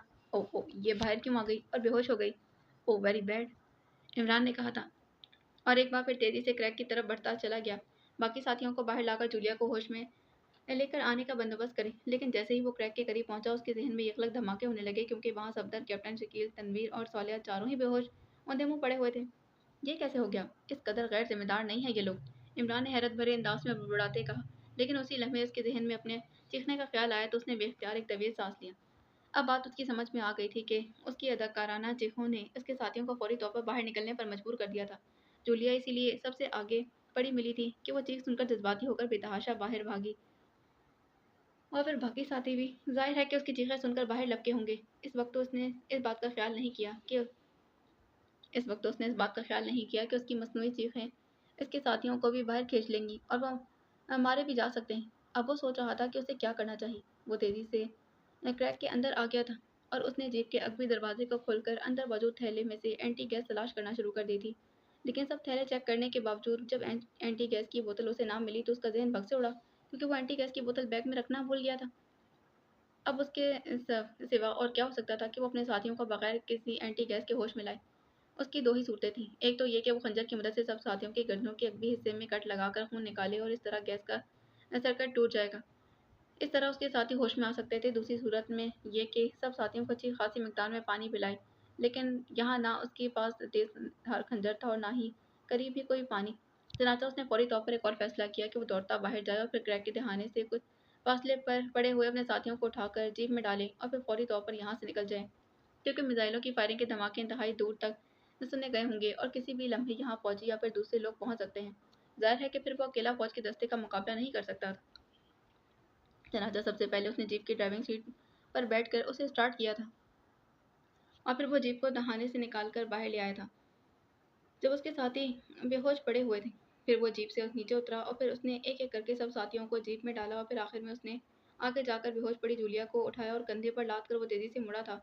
उसने उसे अभी लाकर जीप के अंदर बाकी साथियों के साथ लिटाया था कि फिर उसने अभी जीप के अगवी दरवाज़ा बंद ही किया कि दूर से आदमियों के दौड़ने की आवाज़ें सुनाई देने लगी। ये आवाज़ें इस तरफ से आ रही थी जहाँ से उसके अंदाजे के मुताबिक मार्बल टाउन था और फिर उसे एहसास हो गया कि उसका खदशा दुरुस्त साबित हो रहा है और उसे किसी भी वक्त घेरा जा सकता है। इसलिए वो चलकर ड्राइविंग सीट पर बैठ गया था। उसने जीप को तेजी से सड़क की तरफ बढ़ा दिया था। गो यहाँ इंतहाई ढलवान थी और फिर ढलवान में जगह जगह गहरे और चौड़े क्रैक थे, लेकिन इमरान के सर पर चूंकि अपने साथियों की जिंदगियां बचाने की जिम्मेदारी आन पड़ी थी, इसलिए वो किसी भी चीज़ की परवाह किए बगैर जीप को तेजी से आगे दौड़ाता हुआ चला जा रहा था। भारी और फिर मजबूत जीप किसी छोटे से खिलौने की तरह उछलती हुई आगे बढ़ती चली जा रही थी। इमरान को पूरी तरह से एहसास था कि जीप के अगले हिस्से में बेहोश पड़े साथियों का जीप के इस तरह उछलने से क्या हशर हो रहा होगा, लेकिन इस वक्त चूंकि हालात ही ऐसे थे, इसने ब्रेक पर पैर भी नहीं रखा था। और फिर जैसे वो सड़क पर पहुंचा तो उसने 20 के करीब मुसल्लह फौजी सिपाहियों को पहाड़ियों पर दूर दौड़कर चेक पोस्ट की तरफ जाते हुए देखा था। लेकिन मार्बल टाउन में कोई फौजी यूनिट मौजूद था जो मिसाइल फायरिंग की आवाज़ सुनकर यहाँ आया था, और चूंकि ये फायरिंग अचानक हुई थी, जाहिर है कि इनके इंचार्ज को इन्हें भेजने या फिर ना भेजने का फैसला करने में कुछ वक्त लगा होगा। और फिर फैसला होने पर उनके पैदल यहाँ आने की वजह से इमरान को ये मौका मिल गया था कि वो जीप में अपने साथियों को लाद कर वहाँ से सड़कों तक पहुँचने में कामयाब हो गया था।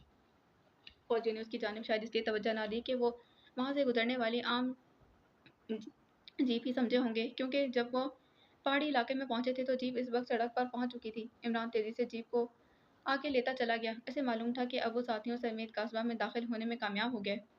ये भी मालूम था कि चेक पोस्ट पर या फिर नीचे कहीं चट्टानों में वो फोटो सिस्टर्स भी लाजमन बेहोश पड़ी होंगी। अगर उसे वक्त मिल जाता तो लाजमन उन्हें तलाश भी कर लेता, लेकिन उसे मौका ही ना मिल सका। अपने साथियों की जानें बचाने के लिए फौरी तौर पर वहाँ से निकलना पड़ा था, इसलिए उसकी तरफ तवज्जो नहीं दे सका। बाकी क्लिक इसमें जाने से पहले चैनल को सब्सक्राइब करें, वीडियो को लाइक करें, बेल आइकन को प्रेस करना हरगिज़ ना भूलें। अल्लाह हाफ़िज़।